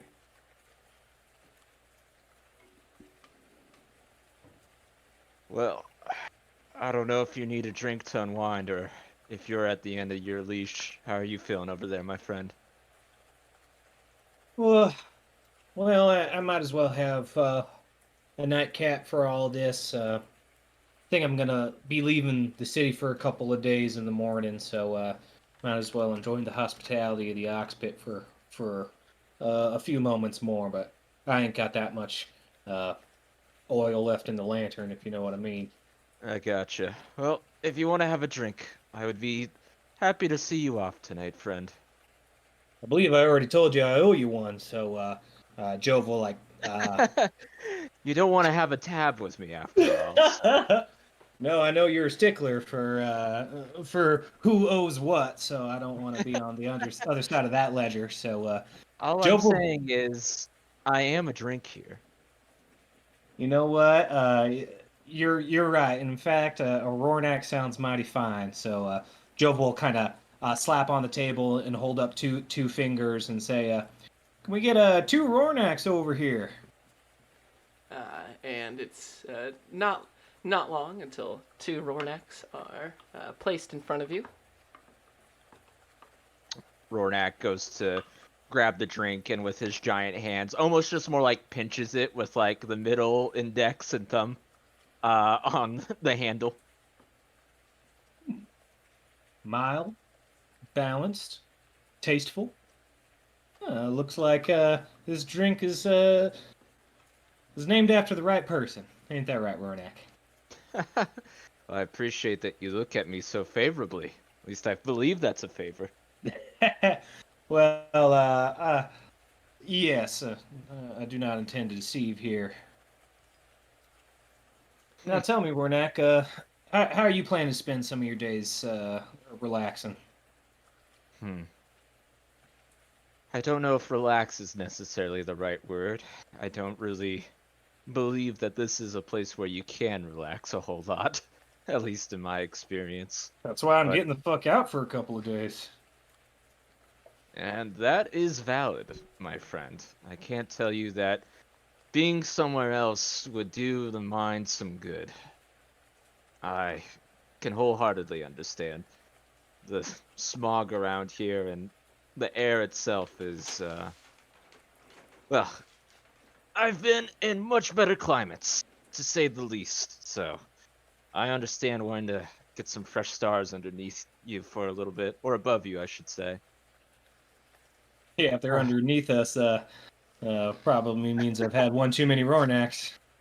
Or it means that you didn't get me on my feet back in the Zen Ghetto, so I guess I'll count my favors. Yeah, sorry about that. Hope the back ain't scratched up too bad. I know the cobblestone gets a little rough as we get towards the nice part of town. I'm more amazed that you even got me across town, period. You're amazing. Have you not seen the girth of these legs? Come on, boy. We know that. You realize I am like... And he stands up and looks at like the full size of him compared to you. Well, to be fair, I did break out the nice rope to help drag you along. It was silk, so hopefully it didn't cut into the armpits too much. Oh, only the finest for me. Thank you. Truly. He laughs as he takes another sip. Downing it. We're gonna just go and down it with us being in the giant body. Constitution saving throw. I knew it was coming. Woohoo. Give me the one. No, it's a 13. A 13? Yeah, like it's feels like a not a lot of liquid, but yeah, you get down. So, while you're out there, are you gonna visit your enclave friends, or are you just strictly off the grid? Yeah, I'm going to. I'm certainly going to check in before I hitch off too far. Yeah, depending on how the weather holds up, I may end up taking the floating leaf down into the flooded forest, but uh, don't want to get too stuck down there if the tide or if the river Liss is moving too quickly for me. Uh, I'd say that the little vessel I have now ain't necessarily halfling size. So Yeah, I know you talk up your legs, but I don't take you for much of a swimmer either, so I don't think that'd be a great situation. you know what? I am actually quite a talented swimmer. You spend too much time on a ship and you end up working on a couple of those things just in case you find yourself on the other side of the railing. So I feel pretty confident in my swimming, but I could see how somebody wouldn't take me for that. I do float a little bit, and I'll kind of slap his stomach and say, "Mom's cooking helped with that a little bit, but Jove, a man of many talents, then. A toast. I'll drink to that." Rornack, I'm sure one of these days we'll learn about you and yours, but until then, I'm happy just knowing the man that is Rornack, or Rornack. Ronak will kind of look down at the drink a little bit, and then kind of side-eye. What did you want to know? Well, I'm not one for prying into others' business, but well, I did hear Rastal Sean or whatever that I don't know incense smelling motherfucker was. Uh, and I mean that with utmost respect. Oh, I'm not a cloak. You don't have to talk pleasantry. Well, all things told, he probably did us a solid there, but you know, I I pride myself in my perked up ears, and he just made mention of something about Gith Yankee and or something like that, and I just hadn't heard it before. I like to think of myself as a man of tales and yarns, and really haven't heard much, hide or hair of your folk, and typically I know that when somebody's walking around and nobody knows where they're from or about their people, it means well, we'll just call it trouble past. So you don't have to pour your heart out for me, Rornack, but You certainly sound like you would like me to. hey, you know what? I feel like we're pretty good friends at this point, and I don't know. I'm just curious what I don't even know if you look well like a typical Githyanki, or if you're tall, or if you're short, or if Well, you're skinny. first off, it's Githzerai. Githzerai. Okay, that sounds much nicer. Yes, well, sometimes we're known as the nicer one. Githyanki is similar but different belief, I guess you could say, in some ways. But that's from a time that honestly feels like another life for me. And it's not so much that it's hidden so much as, well, my kind, Githzerai, half green orc fellows, vomit comets, whatever you want to call us. It's just not something you see too often. I figured it was better not to bring attention while I was out here for any unwanted reasons. It's not like there was much to hide as it was. Not sure what others would think. Yeah, keep folks more focused on your fighting skill than the well, I don't know. Rather Plus, be an oddity for that than an oddity for who you are, yeah. Not to mention it's hard to explain. I feel like it brings a lot of questions with it, so sorry for kind of keeping you, I guess, in the dark there, but I didn't know exactly how or if I should broach the subject. Well, it's fair. I feel like family secrets seem to be somewhat of a theme with us in our little companion group that we have here. But one last question, I'm just curious. I mean, your folks, your kin, they uh they nearby, or are you a a lone monk on his own journey and own destination at this point? I am quite alone. I would be surprised if some are even anywhere near here. Well, they might be, but what I remember of Gitzerai dealings, they kind of come and go to and from, depending on what they need. But needless to say, they keep themselves typically out of these kinds of affairs. You're not gonna go around and just find a Gitzerai settlement outside of Molemaster, that's for sure. I've done a good amount of traveling, and I haven't come upon them. So, well, if that's the case, sorry to hear about that. Family is an important thing, and you know, I'm not going to pretend like I've known you your whole life, but at this point, it feels like I don't know, you're closest thing I got to a brother in this hellhole of a city. So, Well, that makes two of us here. And for what it's worth, with the Gitzerai, to be honest, sometimes it's almost hard identifying with it because it just feels like another life, you know? I It's something I haven't focused or thought a whole lot about in some time, if I'm being honest with you. So, guess that's well, why I kind of just go by Rornak. you know what? That sounds good to me. Some folks on this across this great land of ours here come up with a cool second name. I like the mystery of Rornak, but I don't know. Especially if we are trying to have a profile or something. Try thinking of a cool second name to call yourself, like Rornak the I don't know, the Merciful, or something like that. You don't want something like Vomit Comet following you once we're making it to the real big times. Well, you're actually not wrong there. It would be nice to be known for something other than that. Anything but that. Well, you keep just drinking them Rornaks, and they seem to be staying in your system pretty well. So See, we just had to find something that worked for me. And not take shots at my stomach every few days. yeah, having people come in and cheap shot you is a recipe for puke. But yeah, just don't work. This whole time while we're taking a little rest for ourselves. It's important to recharge. Do something that's important for you.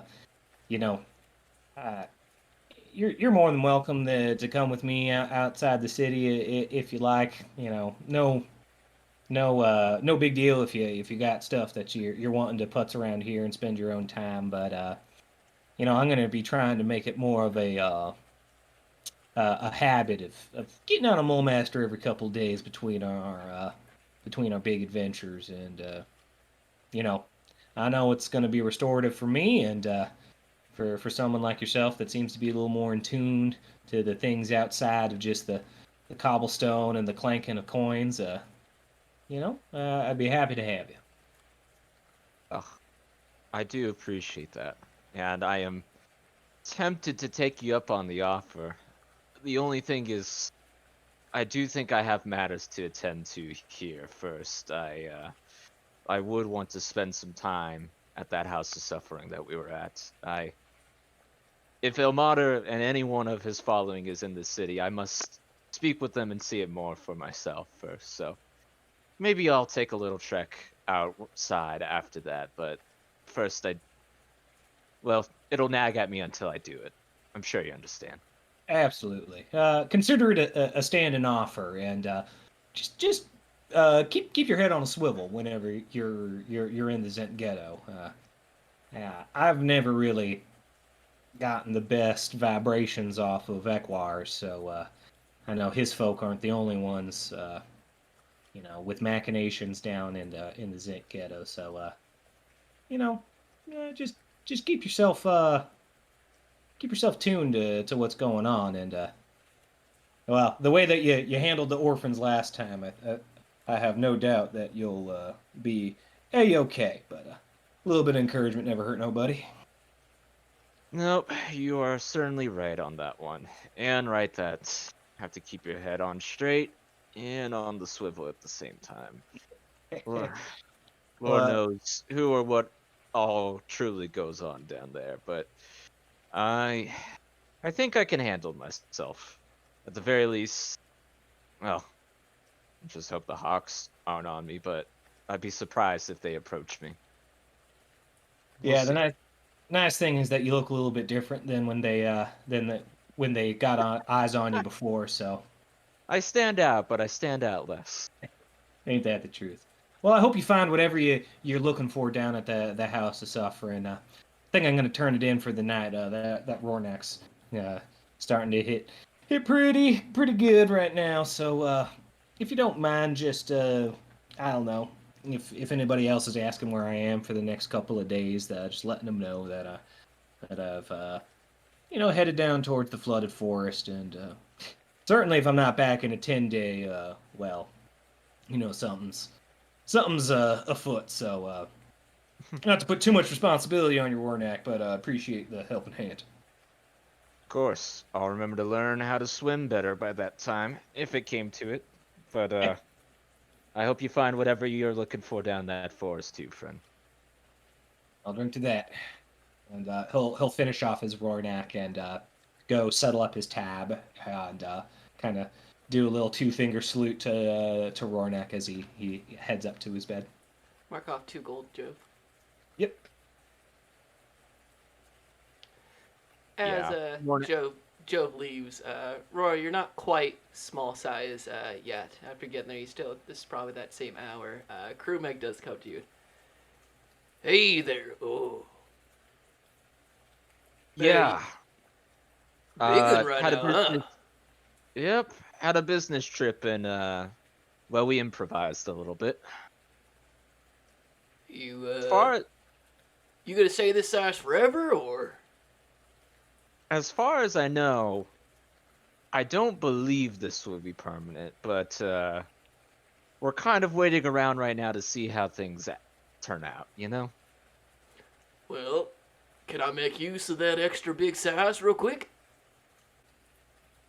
Ah, shoot, what are you looking for? Here, come home and grab this stuff in the back. I want to set something up before you turn in for the night. And he leads you out. You go towards the back, and you see there's 2 kind of big metal poles, and in the middle of it is a big wooden board. Do you mind grabbing that, setting that down in the holes we dug out in front of the ox pit? It's that job board I was telling you about. Figured if I start getting that posted up there, we'd get a little more business running, maybe some other adventurers coming into town. Really help drive up business. Yeah, well, I guess while I got the extra strength on me, I can help you out with that one real quick. Should you roll me an athletics check with advantage? You said with advantage? Uh-huh. Yeah, he's still under the effects of the large potion. Nice, that is a 22. Yeah, 22. You, with your size, you just grab both sides of it, put it up over your head. You walk in right next to kind of the front door of the tavern. You can see that 2 kind of like fence post holes have been dug in. Some of the cobblestone's been pulled back and then dug deeper, and you just and you sink those in a solid 2 feet in. They don't move at all. And Crewmeg, here, move to your side. And looks at it, puts his fingers up like framing it, and Looks pretty good. Thanks, Rornak. Yeah, don't mention it. Happy to help out on this one. And hope it brings some good work in here too. Well, with the board and as he puts his hands out, some actual cooler weather for once. Maybe fortunes change, you know? Yeah, well, I don't believe too much in fortune. I'll leave that to them Timorian followers or whatever they call themselves. More of a take what you can when you can, 'cause who knows what's promised tomorrow, right? Yeah. Well, in your words then, I hope business booms, right? That makes two of us. Nice. I'm gonna be Also, be honest. You're not gonna fit in hardly any of the rooms. yeah, I was worried about that. Um, hmm. Is there anywhere I is there anywhere I can? Like a cellar or something underneath? All I need are some blankets. Something just for the night.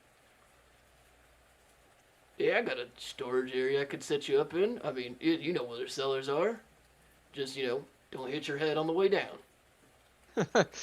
Well, I will try my best on that. And also, crewmate, I should let you know, well, that last mission with the group, well, it took a lot out of all of us, and I think everyone, and me included, are going to take a couple days just to kind of get our heads on straight. So I'm going to be out for the next few days, but I do plan on coming back a little bit time after that, and I'm sure we'll look over this board some more and be able to help you with serving some stuff. But I just want to give you a heads up that I think I kind of need some time for a little bit. Not long, but something. Yeah, well, if you're gonna be this size, you'd be useless serving drinks anyways. Giant fingers crossed as he holds his hands up. Yeah. Well, whenever you come on back, you know that your gold spend's just as good as anyone else's. Well, I appreciate that, friend. If you don't mind, I'll grab those blankets now and try and get as comfy as I can. Yeah, let's get you set up, Rornak, and get you set up in the cellar, and you get just right and comfortable. It's cool down here. It's quiet. Um, you can't hardly even hear the rain down here in the cellars, and you get spread up and set just right. And after like 15, 20 minutes, you're like, yeah, maybe being this size won't be so bad. Shrink back to normal size as your 4 hours wear off. Yeah, well, I'm too tired to move. Whatever. As he just tries his best to just sleep where he's at right now. Hey, sleeping on a hard stone with a pillow and blanket is pretty par for the course. It's kind of chilly in here. It's nice. In fact, if Nice. anything, you feel like maybe you should have been here the whole time. At least for Huh. a fleeting moment, but... So, as Rornak and Jove go to bed, before we continue on, Lapis, you are woken up in the mid-morning. There is a curt knock on the door to your tower, and you can hear Kirk rise to his feet and open the door. The light beams in from the rest of the manor, and so Agas, and you can hear Kirk quickly nodding. Hello, Kirk. Lapis, make yourself presentable. Yes, mother. And she will. I assume she's not within eyeshot right now. She's already she made her announcement, and she has already begun heading back into the rest of the manor. And yeah, Lapis dresses in such a way that covers, her burned parts of herself can probably make it look like she's just trying to avoid the rain. Um, And then you get all set up. Kirk helps you to lay some of the finer parts of it and get your gloves on, all that good stuff. Now as you're about to leave, he's like, "Oh, hold on, you can't fucking leave like that." And you can feel hastily he puts the mask on you. Turns. Thank you. I forget that I need this now. Yeah, you're still like kind of good looking, but you definitely look a little fucked up. So Thank you so much. I assume everything else is presentable. yeah, Right. just you know, don't hike up your skirt too high or something like that. You know.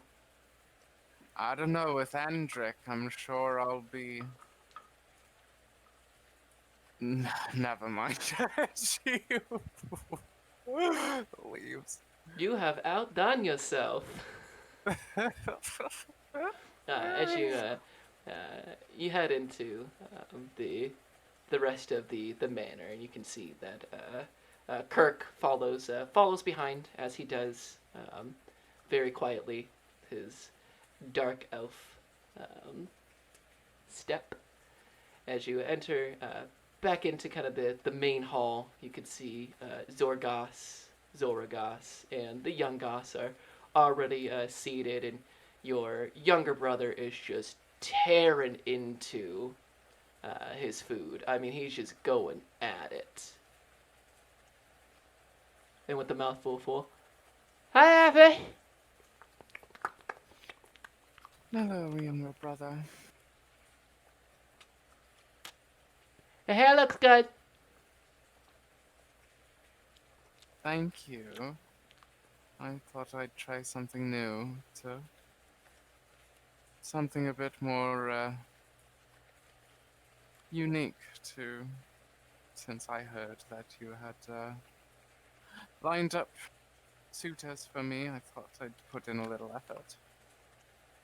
Young Goss, don't chew with your mouth open. And he swallows hard. Yes, mother.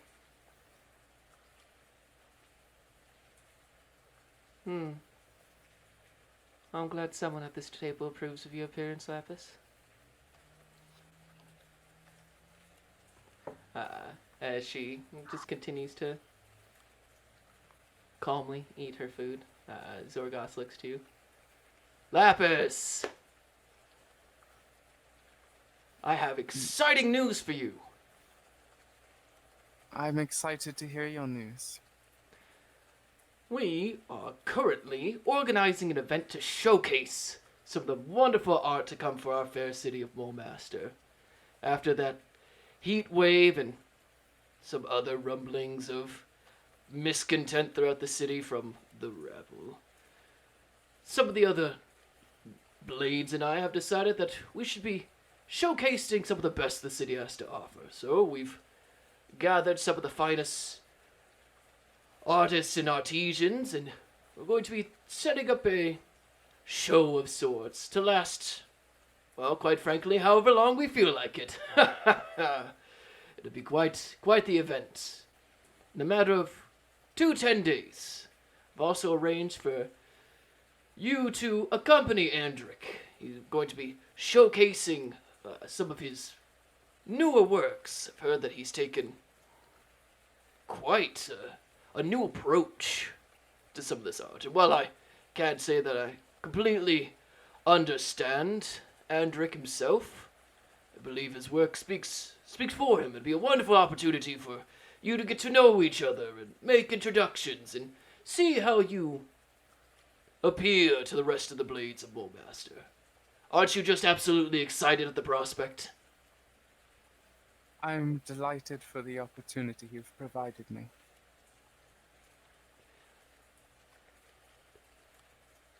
You're actually excited.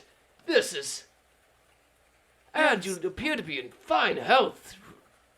Thank you. Bane bless this house. I feel well today. On the note of meeting my suitors, any word from Sebastian? Ah, yes, the young Zor Stowe. Apparently he is in a bit of a conflict with Zor Blazonstowe. He has some foolish ideas about where he'd like to... Oh, what is it that the rebel uses?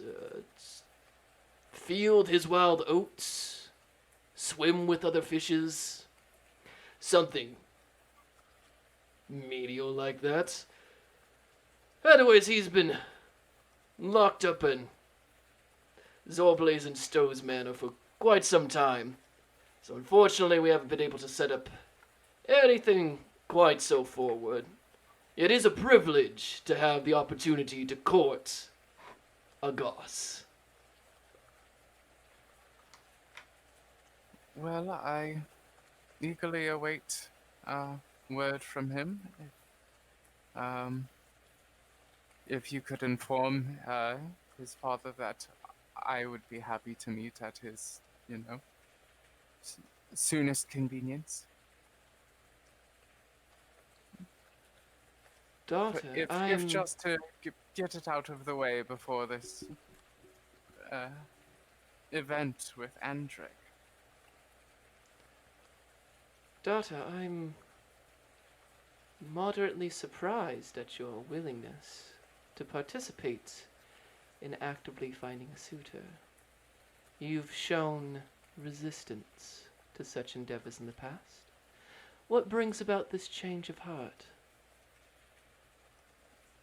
Well, to be frank, my poor health has kept me in my room for a lot more than usual, and I'm excited to start a new chapter of my life. I'm tired of hiding away. Make a deception check. Okie dokie. That is fair.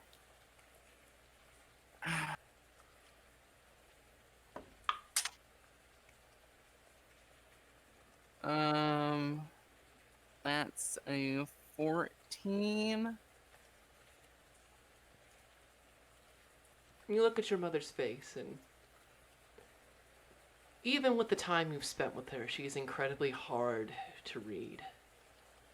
She is not one to showcase anything but strict, almost matron-like structure towards her children.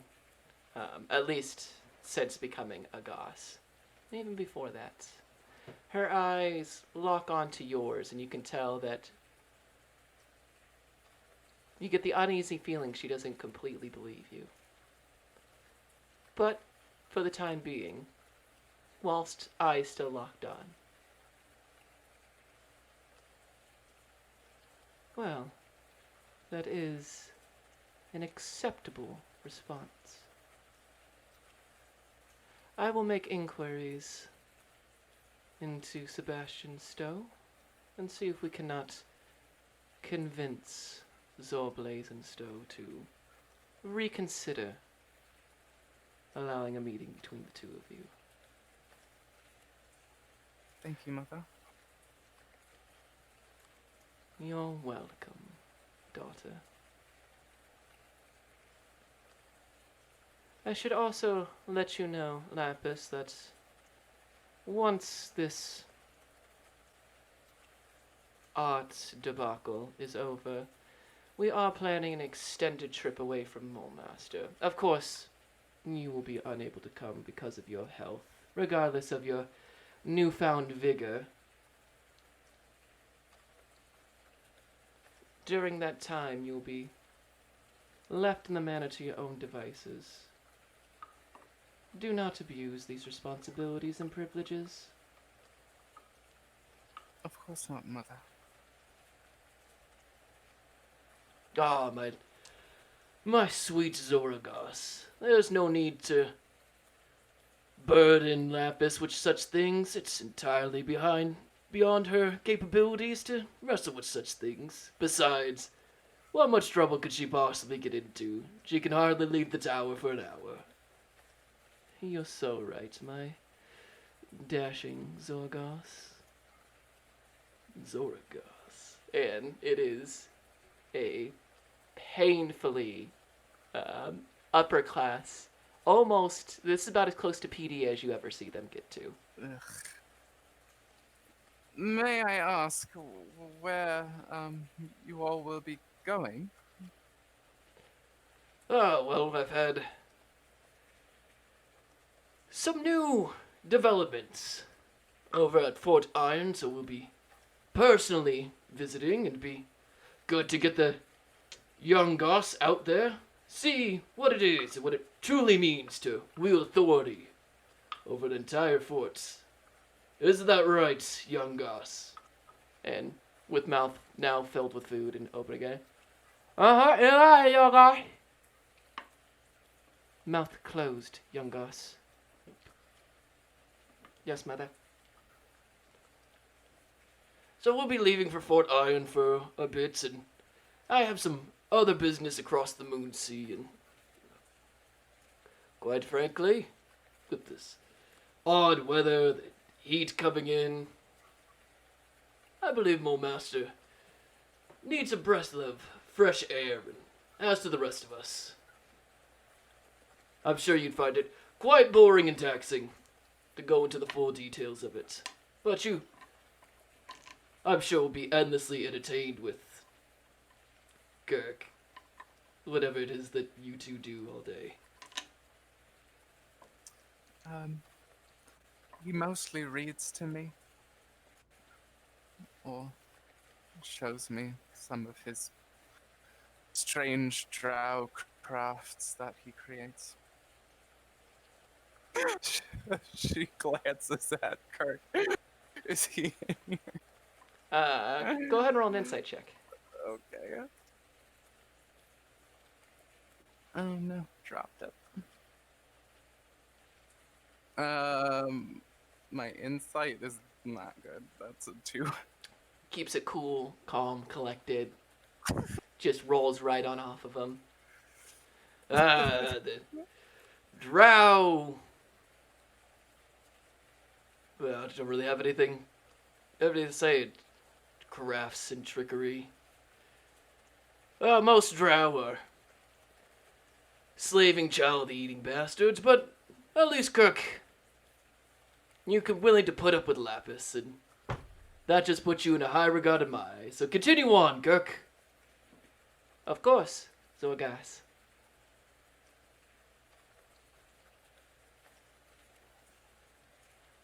The rest of your meal is provided. And it's not long before Zor and Zoragos take their leave.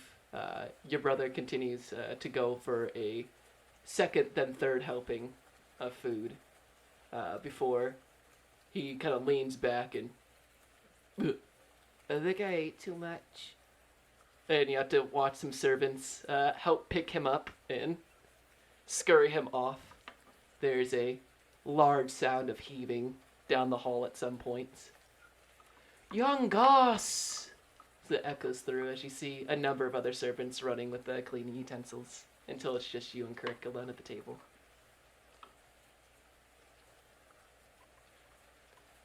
Drow crafts, huh? You know, anybody can do needlepoint.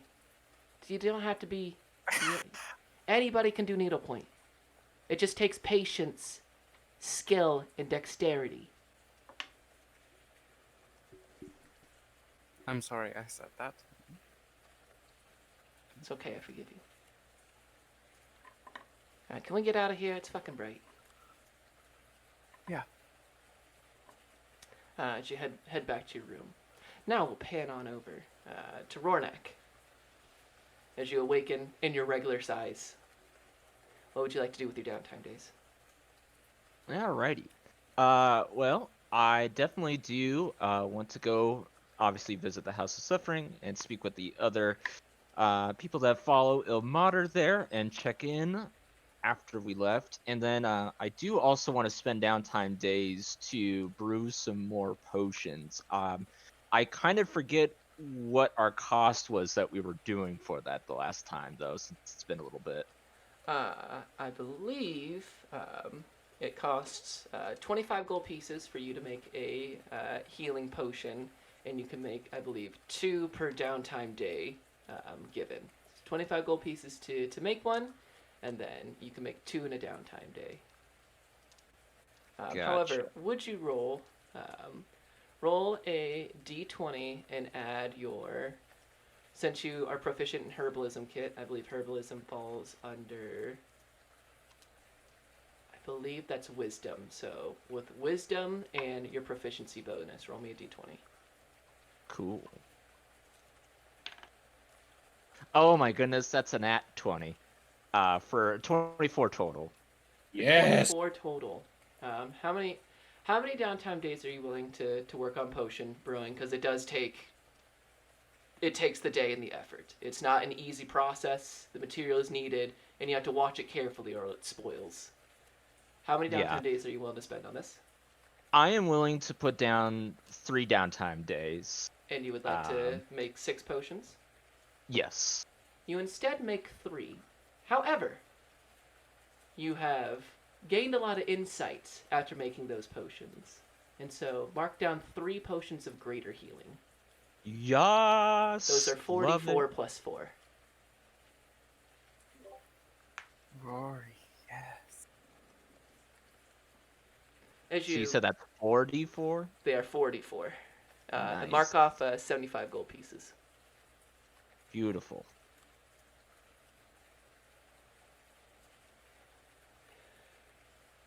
On some of your downtime days, you spend working on your potions. However, we'll move to you return back to the not the high house, the house of suffering. There you can see there's no longer any city watch members in front of it. You enter in and it's still incredibly clean, rather minimal, and there's the very small altar to Ilmater and the very back of it. You can see that the brothers and sisters, the Ilmateri, still have the just plain gray robes, no adornments or anything special, and those same kind of gray skull caps that hides all of their hair, so they are just as plain and unremarkable as they like to be. And one of the elderly Ilmateri, the one you spoke to, sees you and makes his way over. Hello, brother. Hello. It's Welcome good to home. see. Why, thank you. I'm glad to see you in good health. I hope that things were not too rough after my brief exit the last time we met. It would not matter what decision they made. We will persevere. Always. Of course, must always take on that suffering and move forward. But, well,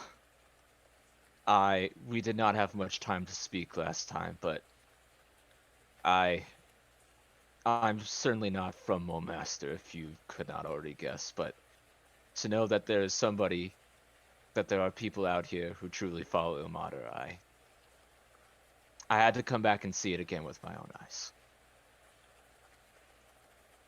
Join me at the altar. He will follow him over. As he takes one of your hands in both hands, and just his hands are wrinkled, but they are incredibly soft and kind, and have a warmth to them that is surprising, not only due to the fact that it has not stopped raining throughout the nights, and the cold is starting to come back into Mulmaster, but he leads you to the very small altar that has the holy symbol of Ilmater with the 2 hands wrapped together in red twine with a few incense and candles burning, and he kneels besides it and asks you to join. Rory will do as such as he gets down on his knees by the altar.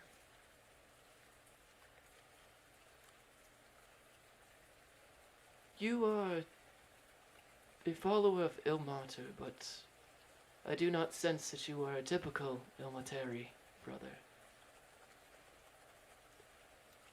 My journey to find Ilmater was certainly not typical. I was frankly at death's door in what feels like another life, and was found by others that practiced and followed him, and that has led me here. Ilmater's voice comes loudest to those closest to death. It's where his divine presence is felt most strongly.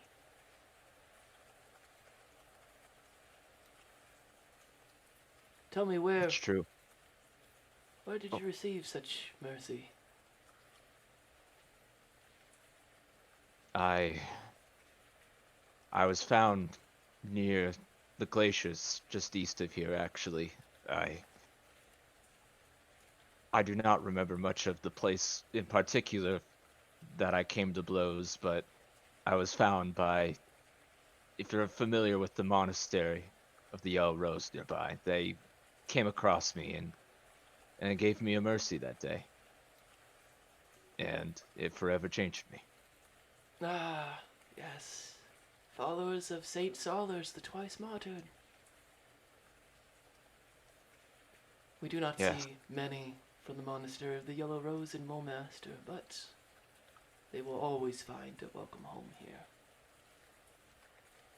I'm truly blessed that I could find someone that shares such a faith here in this place. I'm in your debt. You owe me no debts.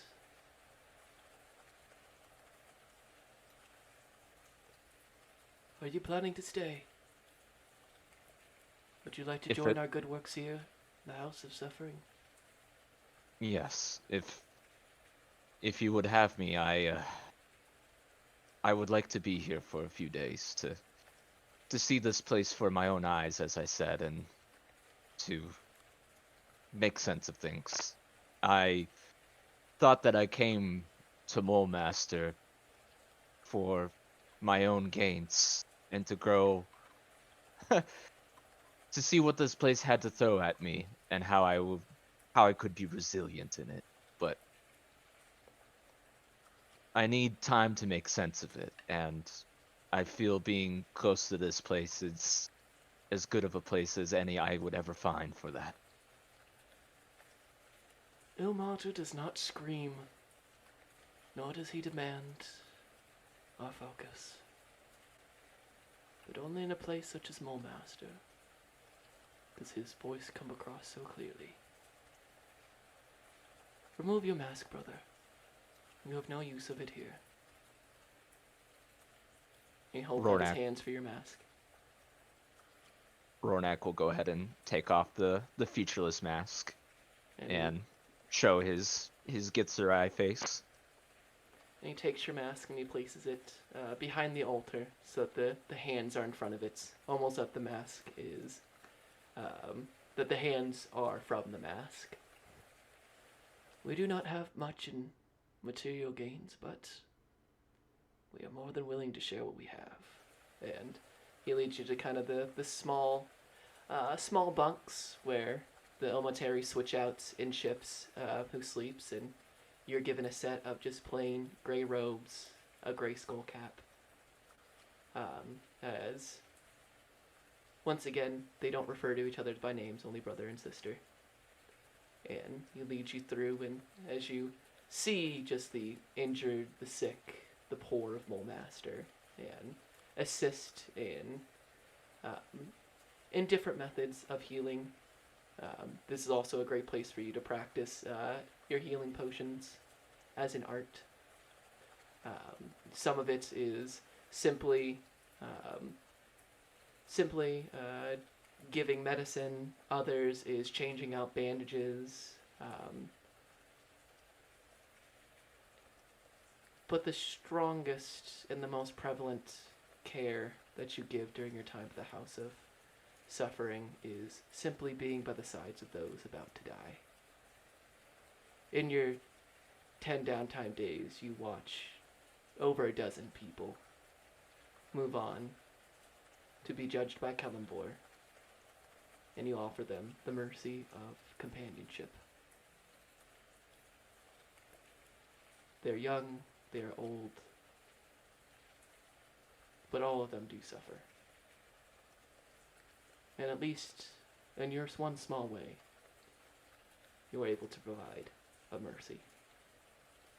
As your downtime days come to a close, as you finish finding new breakthroughs in your potion crafting abilities, as you spend time just being surrounded by others who truly embody a sense of mercy and compassion that you have not seen since leaving the temple, as you finish these downtime days, you return to gather your mask as the brothers and sisters of the House of Suffering bid you farewell, at least for the time being. You return the mask, and almost as if someone has taken a red, almost like red ink, and on the front of your mask you now see the symbol of Ilmater's two hands wrapped in red twine in between the face expressionless mask, between your where the eyes are.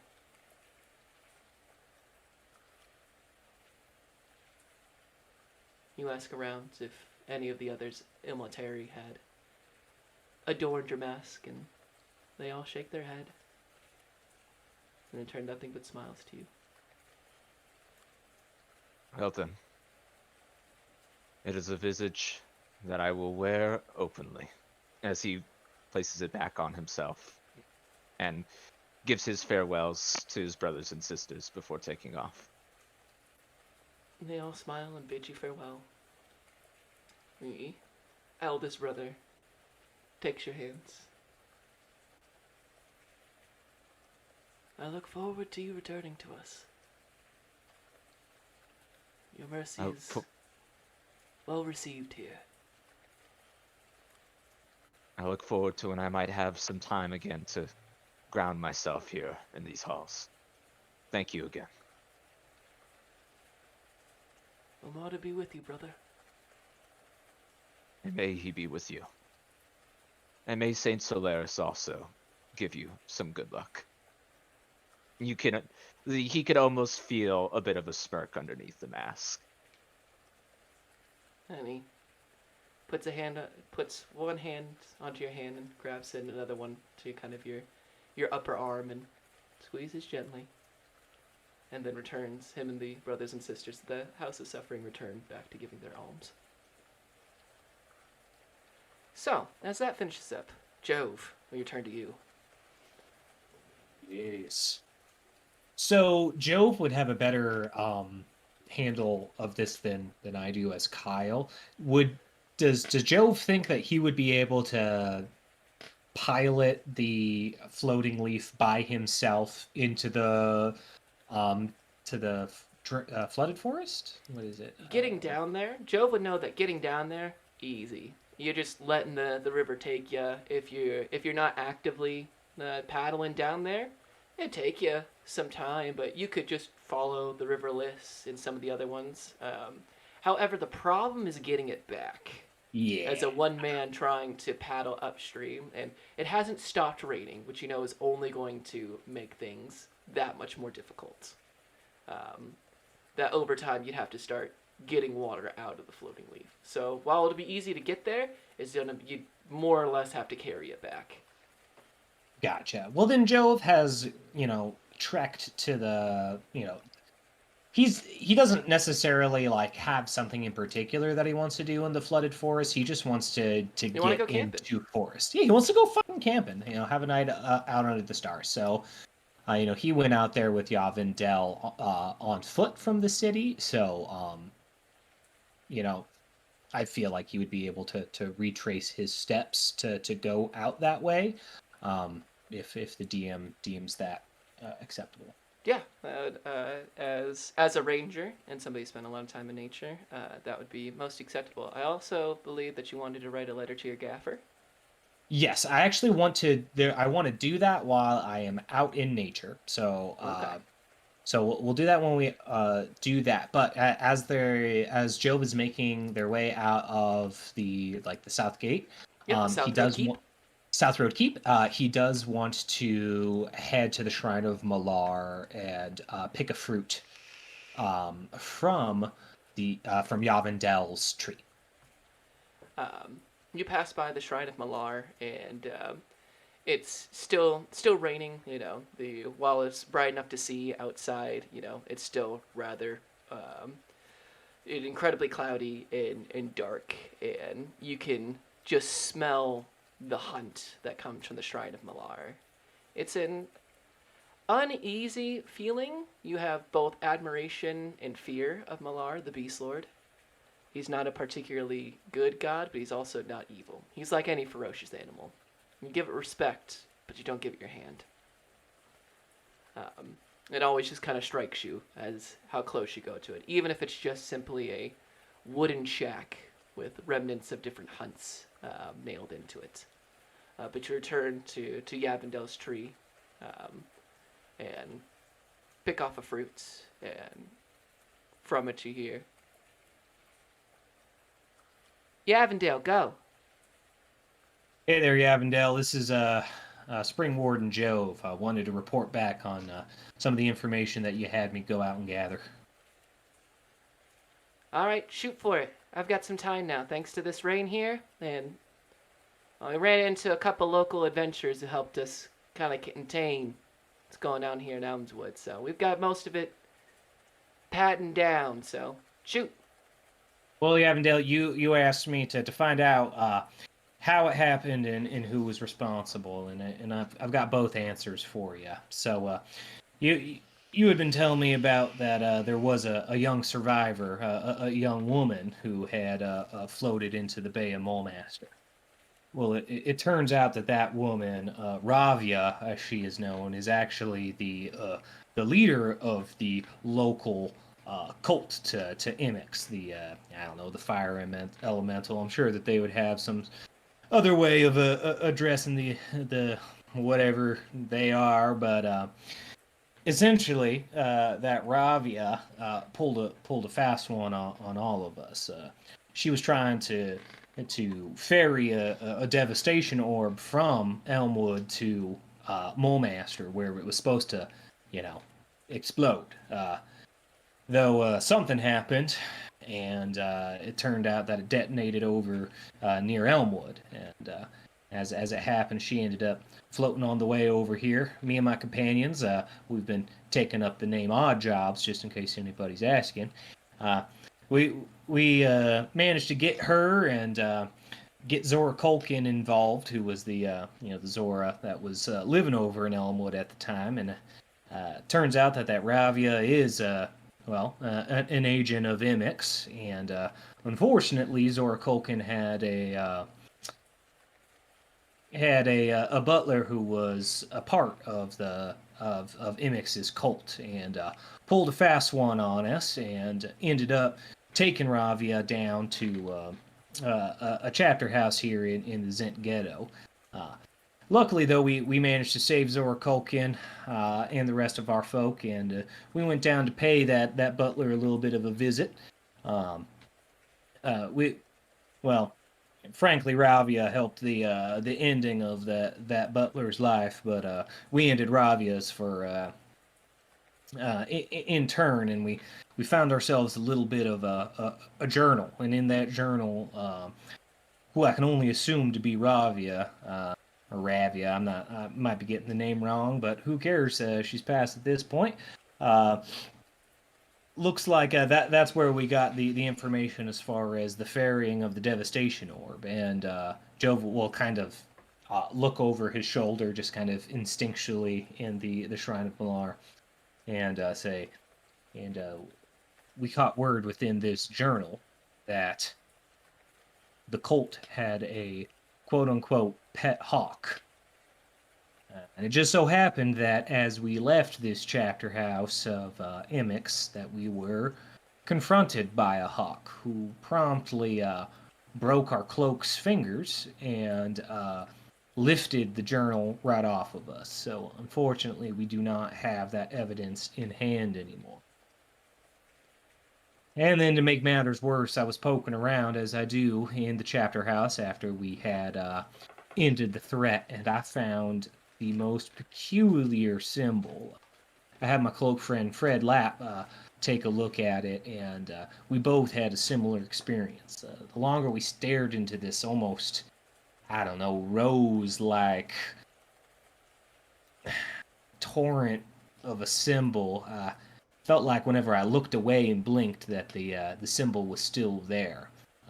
It almost felt like there was a sort of, I don't know, madness that seeped in whenever I spent any length of time really, really looking at it. We thought for the better that we might not copy that symbol down. That was good old Fred Lapp's suggestion, and I happen to agree. So that's really the update that I've got for you. Looks like whenever we ended up ending Ravia's life, it seems like there was an exhalation from the whole city of Mulmaster, and rain came, and feels like this heat has been swept away. Jove, how many renown points do you have with the Emerald Enclave currently? I have 2 renown Two? points. Got it. Well, Jove, I guess mission complete. And thank you for bringing in this rain. Real helpful in combating a whole city on fire, so good on that. I'm not really sure what a devastation orb is, but I can tell you that it's up true to its name. Whatever it is, whatever it looks like, if this is what happens when one goes off prematurely, maybe not even at full power. Well, I won't say that losing all these people in Elmwood was good, but that went off in Mulmaster. Be a whole lot worse. I think you're onto something there, Yavendale. This madness you're talking about, was it anything like that fell seed of earth you brought me? You know what? Now that you say it, there was some definite similarities there. Though I don't know, this symbol in particular seemed to be more, I don't know, localized. Felt like with that fell seed of earth that I felt like a rumbling from beneath me, but this one, like I honestly think that had me and my pal Fred spent even 15 minutes just gawking at it, that yeah, I'm not quite sure what had happened. There was almost a part of me that was saying, "Hey, keep your eyes fixated on this here symbol," but you know, luckily we were able to yank our attention from it. So if you're asking if it's similar in nature, I'd say absolutely. Alright, good to know. Good to know. Well done, Spring Warden. You've done everything that I asked. It's great to see you succeed, but I really wish we had a better picture of what's going on here. I mean, Cult of Earth, you had that running with the Cult of Water, now Cult of Fire. What's next? Cult of Thunder? I should warn you. You be real careful with the Hawks of Mulmaster. You might not be an arcane spellcaster, but they don't really see a whole lot of difference. They're predators. They don't have any natural enemies. I think your friend probably got off pretty easy with just some broken fingers. And if these people can make the Hawks their pet,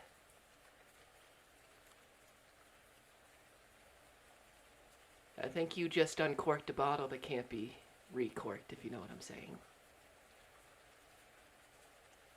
Yeah, I had a fear you might say that. Let's just say, considering that the first interaction that I had with any of the hoity-toity folk here in Mulmaster was a heel to the chest just for, wanting to clear up a situation. Yeah, I've taken the whole hiding my abilities to, the utmost important. And luckily, the group that I've been hanging out with around here, the odd jobs, I trust them with my life, and they know about Aquila and what I can do, but I don't doubt that any of them would keep their mouth shut. I mean, Freddy sat there and let that asshole crack his fingers right in front of God and everybody, and man didn't even flinch. Didn't even hear peep out of him. So, I guess that's just to say that I trust the folk that I'm with. So that's at least something. I'll keep your pack close then. I suggest you might want to get out of Mulemaster for a little bit then. It's funny you say that, Avondale. I was actually just making my way out of the South Road Keep. Just after all of this, I've been spending way too much time in the city. Too much cobblestone, not enough fresh dirt. So I'm gonna go and spend a couple of days south of the city and try and recharge my batteries and just enjoy the stars a little bit. Not a bad way to spend some downtime days. Let me know if you run into Burl Ka over there. He's headed back over to that side of town. He's looking into a little bit of what you said with the whole water node thing you gave us a heads up about. Maybe you guys can bond or something like that. Right, I would enjoy that. And I'm glad to hear that, Avondale, that you figured out whatever, that you're able to keep those smoke folks at bay. It sounded like the last time we were talking that they were causing you some issues, so had no doubts that you'd be able to square that circle. Fire magic's not really my strong suit. So yeah, they gave us a bit of trouble, but had this adventuring group, I think they were stationed over in Flan, stop by and really helped us kind of turn things, at least keep a lid on it. I think they're making their way towards Mulemaster right now, so I don't know, I think they called themselves the Refugees Lost? Something like that. They're a real odd bunch, but it seemed decent sort at least. I mean, one of them is actually part of the Enclave. She's something. Never met anyone like her. Glad to know that powerful good folk are part of the Enclave.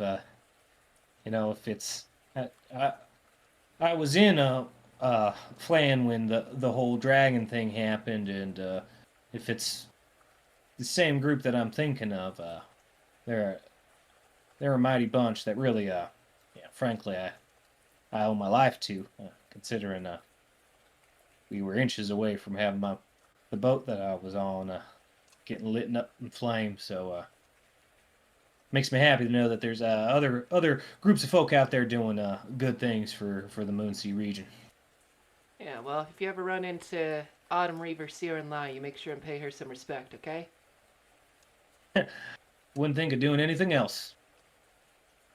Alright, Job, I still have a couple more small fires to put out here, and then I'll probably be making my way back closer to Mulemaster. Well, keep in touch. Let me know once you return back to the city. Will do, Yavendel. You travel safe now. Travel safe. And the fruit crumbles in your hands and immediately rots and goes through like the whole decaying process. As Jove, begin heading out to the South Road Keep into the rainy paths and trails leading out past Mulemaster, leading around, going past where the ruins of Fort Dalton to be, following, keeping close to the River Dalton, staying on the other side, and making way farther and farther down to the flooded forest. On foot with your small legs, it takes if you really want to get into the flooded forest, it takes probably the better part of 3 days. If you're not like rushing for it, if you're just traveling, trying to enjoy nature, just be out from the city, it takes the better part of 3 days. That is exactly what he's doing. And while he was on his way, I'm not sure if it's raining every single day, but Jove really is keeping his eye out, and especially as we get closer to the flooded forest, which I imagine to be more of a kind of swampy environment, he's going to be looking for like flowers that he doesn't see at home. Like if there's any sort of lily that is unique to this part of this region of the Moonsea, he's looking for a special flower to pluck that he can flatten and send back to his gaffer. Go ahead and make me a survival check. Or Certainly. nature. Your pick. We will go with survival. Oh, that's only going to be a 9. So, there are a number of different flowers and stuff out and about. In the flooded forest, there's not like, since it is mostly flooded, you do find, instead of like, pickable flowers, you find these huge lilies. I mean, like lily pads that, have a diameter of at least 10 feet across. And in the center of them, you do find flowers, but they're huge. Definitely nothing like it from where you're at. The problem isn't their rarity, it's how big they are. And you just find nothing but big ass lily after big ass lily. Can Jove attempt to make a little? What he wants to do is to like make a little sketch of the lily in its fullness, and then try and like take just like part of a lily like flower, because he knows he won't be able to like flatten and press the whole big thing, but just to give a part of the lily flower to send back to his gaffer along with the sketch. Go ahead and give me a survival check and a sleight of hand check. Okay, so survival is going to be a 10, and then sleight of hand is going to be a 13. A 13. Drawing's not your strong point, Jove. You do a pretty decent drawing of it. It's hard finding a place, because it's still raining at this point, and some of the flooded forest is the water has really risen at this point. But you're able to find an enclave and kind of sketch one out, and you get one kind of piece of this lily. It's so much of it is wet and large, so it's not as nice as you would like. It's not as pristine, but it gets the point across, and you think that your gaffer will like it. Perfect. And while he kind of does that, like he definitely wants to like press that for like let it dry out, and like set up a little camp, let the piece of flour that he grabbed kind of dry out for a little bit, and before he really sits down to compose his letter. But before he does that, he is going to call forth Aquila. You do. You extend out your hand, and that kind of shiver of lightning goes from between your shoulder blades down your arms, and Aquila appears. For the sake of our RP, I'm not going to translate the whole thing from Draconic the entire time. I'm just going to speak in Common, and we'll say, since it's between the two of you, you can have it pretty flawlessly. Certainly. And Jove will look at Aquila and say, "Well, friend, I'm calling you out of your space. Not to help me in battle, but frankly, I've been asking a lot of you lately, and haven't been taking any time to see what you want. I'm not 100% sure how our connection came to be, but I can only imagine you haven't spent much time on the material plane. So you've been helping me out so much. We've got some time. Is there anything that you'd like to experience here on the material plane, there, Aquila?" Ja, give me a hand. And Jove will reach out with his hand. And she bites your hand as hard as possible until you Yeah. are bleeding profusely. Jove will yelp and say, "Oh, come on! What's that all about now?" Every time you summon me, 3 out of the 4 times, you destroy my form. I have had people reach hands through skull, have people explode parts of body, have been crushed by things. I am not just your servant. I am not just Aquila. And you will not disrespect me by using me as father. That is how it feels. Well, certainly that was not my intention. I hope you know that I wouldn't have called you out for the situations that I have unless I felt they were absolutely dire. I feel But pain. My form is mutable, but my pain is not. well, I certainly feel pain too, Aquila, Now you and do. well, frankly, I do at all times. And unlike yourself, Aquila, when I experience too much pain, I just bleed out and die. And I'm not exactly sure of how this whole connection thing works, but I'm not much of a vessel for you, or whatever you were saying the other night. If I'm dead now, am I, Aquila? I have died before. It is not always the end.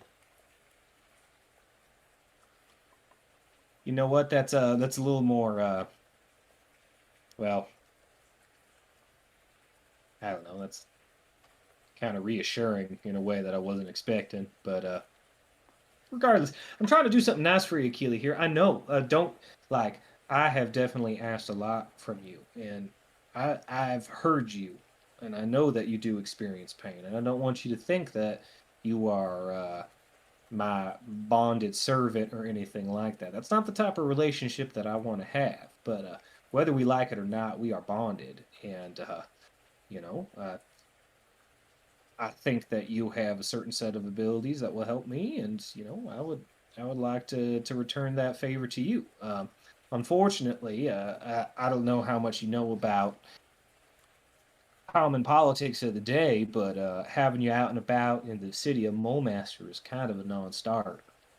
Folks would probably flay me alive, and if they found you, and they would make sure whatever way they could to make you feel pain, they would do it 2 or 3 times over. So, if you are stuck inside me for a few days while we're experiencing time inside a mole master, that's why. It's not that I'm trying to keep you cooped up or anything, but it's one of the reasons I wanted to take this trek out here to give you some time to stretch your legs and experience the material plane. Roll me a persuasion check, Jove.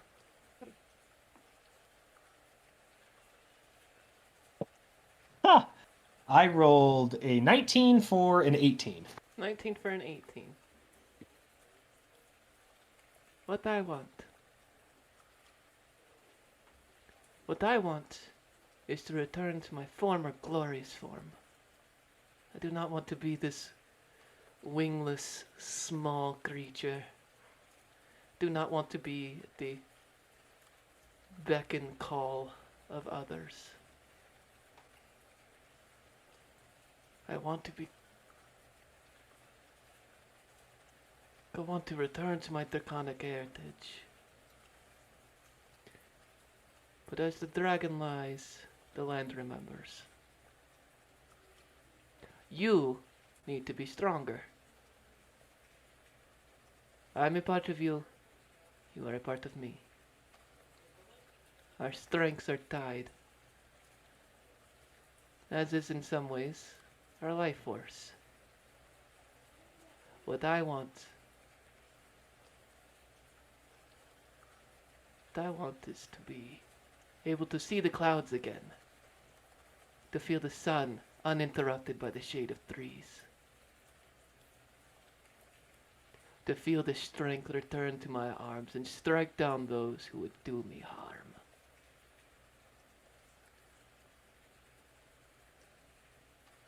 Do you have the strength to do that?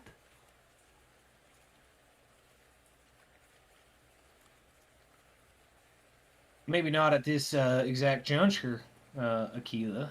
I don't have, wings myself that I can bequeath upon you, but, when I first got you, I suppose, you were in an egg, and, that egg cracked, and here you are now, and, you say our life forces are connected, and I'm pretty keen on the cycles of life, and things typically that come out of eggs, start at one size and start to grow. Hila, I think that just in due time, as you get more experience here on the material plane and our connection grows, perhaps your strength will grow in tandem with mine. Perhaps. Then you must not die. Yeah, that's the goal. Try not to die, and for your sake and for my own, quite frankly. You know, I don't know much about you, Keela. Now, I was once known as Giant Slayer. I was a warrior. I was many things in many lives. And now I am smaller than you, forced to walk on all fours, like a pet. there's strength in being small. Folks tend to overlook us that are what might be called the tiny folk. That's what Appearances tiny aren't. folk always say. Yeah, you might be on something there. Keela, I don't pretend to know what it's like to either live multiple lives as you have, or bequeath such a honorific like a giant slayer. But I hope you can at least sense in me, and if there's anybody that has an intimate connection to my thoughts, probably you, that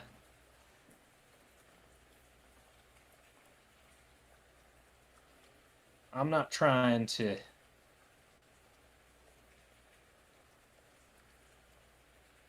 I'm not trying to do you harm. I'm not trying to.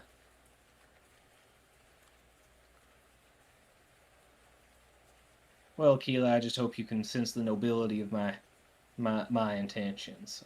And, I'm not sure how exactly we're gonna get you back to, your giant slaying days or whatever you're gonna become in this life. But I'll be sure to respect your space and boundaries as you spend that time in the material plane.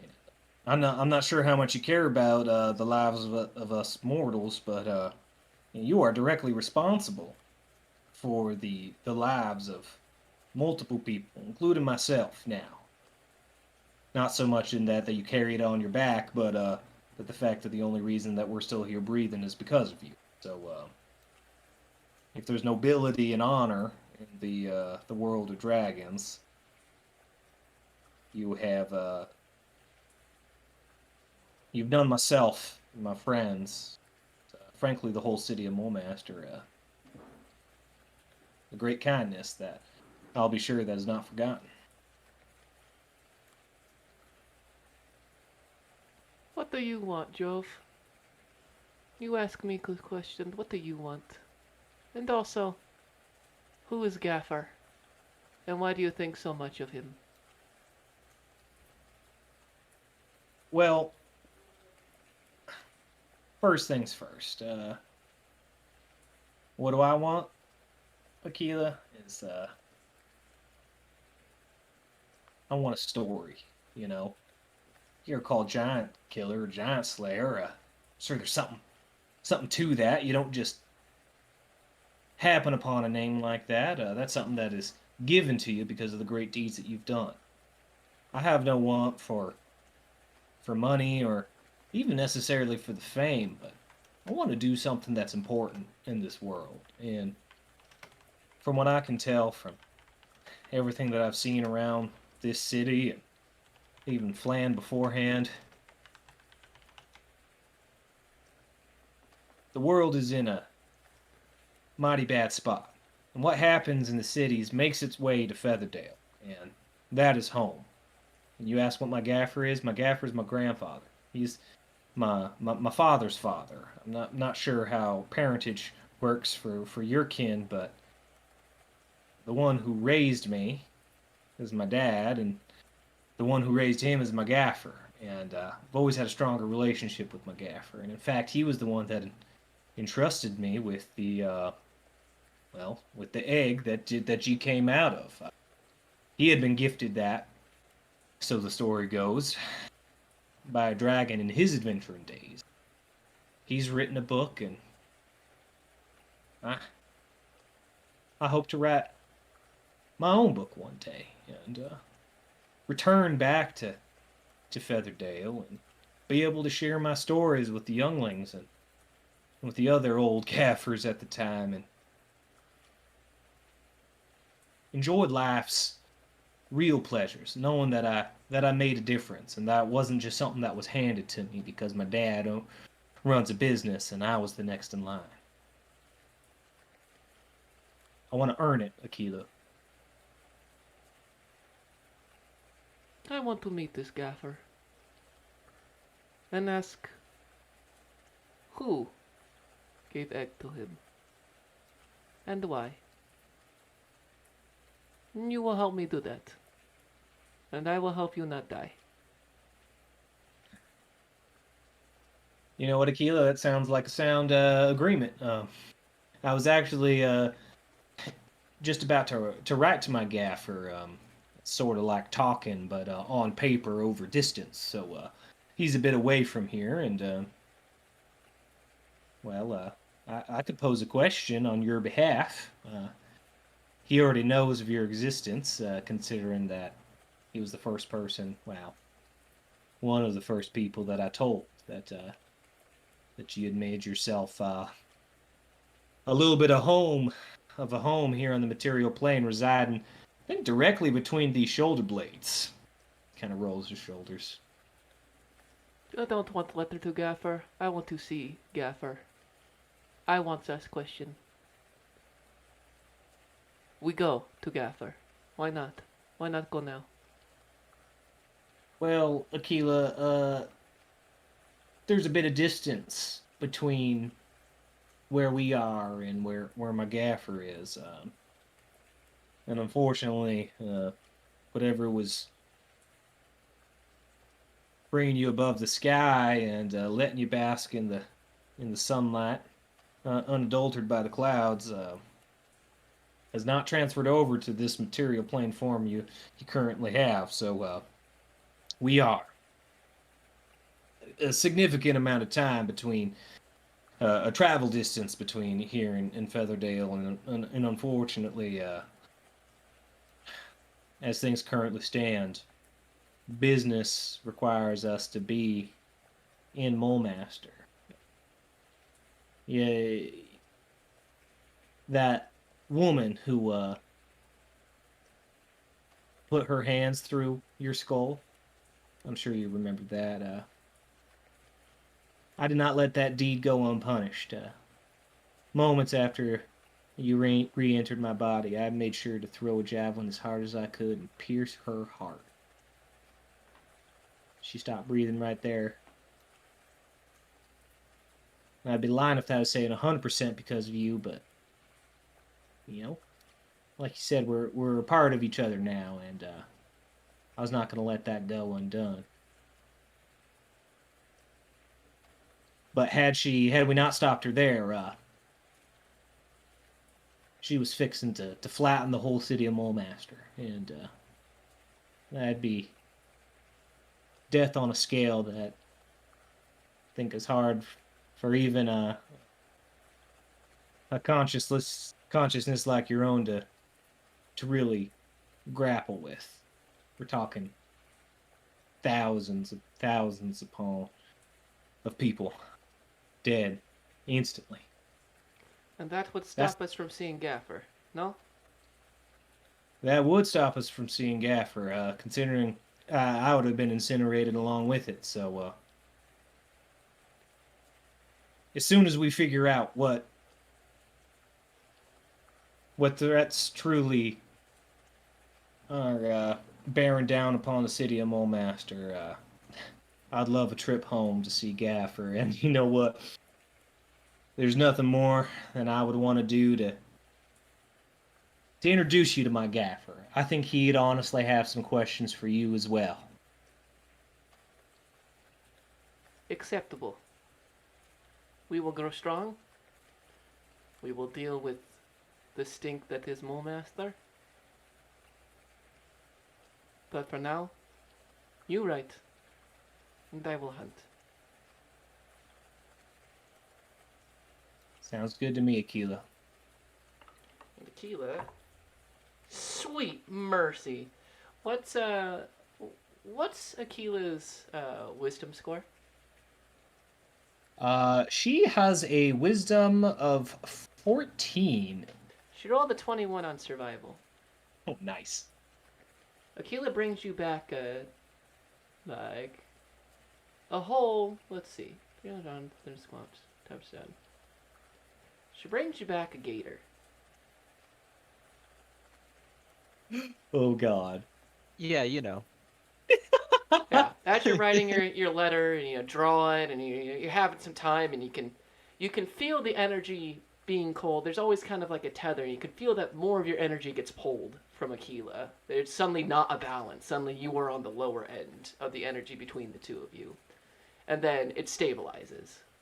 And not long after, Aquila rejoins and being pulled by the top of the skull, clearly dead, and the skull almost like the top of it as if someone's bent it all the way backwards. Oh, God. So it just kind of loosely hangs. It's almost like she's done her own equivalent of sticking a hand to the top of something's skull. Returns back, and I have hunted. I can tell there, Aquila. I'll take it from here. You relax, and I'll make sure to get this gutted and into an edible condition for the both of us. Just trust me on this. I know you might just want to go in right now and eat it raw, but adding a little bit of firepower to it, so something mighty special. Just you wait, Aquila. He'll start, Acceptable. and Joe will start like field dressing the gator and getting a fire going and doing all that. And you go ahead and for cooking a gator. Yeah, that's more survival. Give it to me. Surely. Ooh, that is not great. That is only going to be a 5. Between the rain and the condition that Aquila brought to you, it's not easy. And by the time you're finished doing your work, you've pretty mangled this creature. Not that it wasn't already mangled when Aquila brought it to you. And then with the rain and just the difficulty of it, you take a few bites and you think, maybe not. Aquila, on the other hand, eats the whole thing. She eats up the scraps that you left to the side. She eats the burnt parts. It doesn't seem to faze her even a little bit. And as soon as she finishes, she acceptable and sits right between your shoulder blades once more. Beautiful. Then Jove will continue to pin his letter to Gaffer, making sure to kind of explain in a way that isn't like he wants to give some details, but also Jove, I think, is keen enough to understand that this is going to be passing through multiple hands, so he doesn't want to I don't know. He's going to leave out the hawk parts and some of that kind of stuff that he feels like is really going to get him in trouble. But he tells the story of the experience that they've had, going through the fire stuff. I feel like in that similar style that Gaffer would have told him stories. So some embellishments here and there, but Yeah. really. Why don't, in this week in between our games, since I know you write 1,000 words a day, why don't you write that letter up, much like I wrote you a letter? You could take some time and spend and think on that, on exactly what you want to tell Gaffer. That's perfect. I will do just the thing. Jove, you spend some more days just exploring the flooded forest. It rains almost the whole time. Not in a heavy, angry way, just a never-ending, just kind of light rain. And towards the end of it, the biggest problem is the water has risen in the flooded forest, and it's making harder and harder to trek without a vessel. And after spending a couple days out there, You don't see any sign of burrow caw. Unsurprising with how much the water has risen. Is there anything else you'd like to do while camping? I think the only thing that he wants to do is that as a class feature, he now has primal awareness where he can speak with animals. So I think he wants to, maybe just through the spending a lot of time with Aquila, he feels just that like connection with nature, and he wants to try and just like speak with a bird or something to like have that connection. Maybe he's like sitting there penning his letter, and just like a bird is sitting there, and there's that like kind of connection that he has, and he wants to try and make that connection using that primal awareness ability. You're penning a letter when a bird does kind of rest in the upper branches and looks over your shoulder and is staring at you as you look up to it and make eye contact. Cocks its head to the side. And feeling silly while he does that, he'll just kind of on a lark ask the bird, say, "Hey there, friend. Seen any odd fishy-looking humanoids around these parts in the last couple of days?" I'm not your friend, guy. Secondly, no. Well, okay. Well, do you have a name then that I should call you instead of presuming you to be a friend of mine? No. Who do you think you are talking to birds like this? This is the first time I've done such a thing. I mean, no offense to you and yours. Frankly, if you want some of this leftover gator, I think Keela and I have had our fill. If you haven't seen any fish people, that is good information to have, and mighty appreciated. I don't know if you know a ranger by the name of Burl Cobb, but if you see him around these parts, let him know I say hi. Do you know every single bird that you run into? I don't know every humanoid that I run into. Fucking two-legged and flies off. And just the rude interaction. You feel it.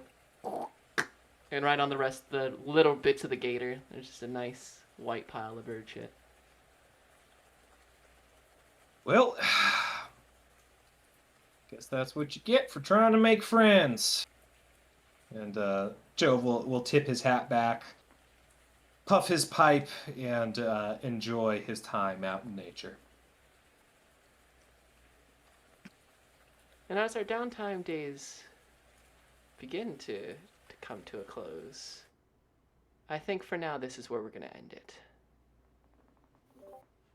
Okay. End me, daddy. It's getting close to 9, and there's a couple. I know there's a few more things that we'd probably want to do, but before we start really jumping into it, I think this is a nice little stopping point in our vignettes. So, Yeah. let us say goodnight to chat. Good night. Good night, chat. Night, chat. Night, chat. Also, chat, sorry from the beginning where you could only hear me and you couldn't hear the other players. Unfortunate. I know, we messed out on the whole scene with Sark Tolliver, at least from your guys' side, not from my side. But, thank you so much for watching. Peace in the Middle East, much love. We'll see you next Sunday at the right time and the right place. Bye-bye.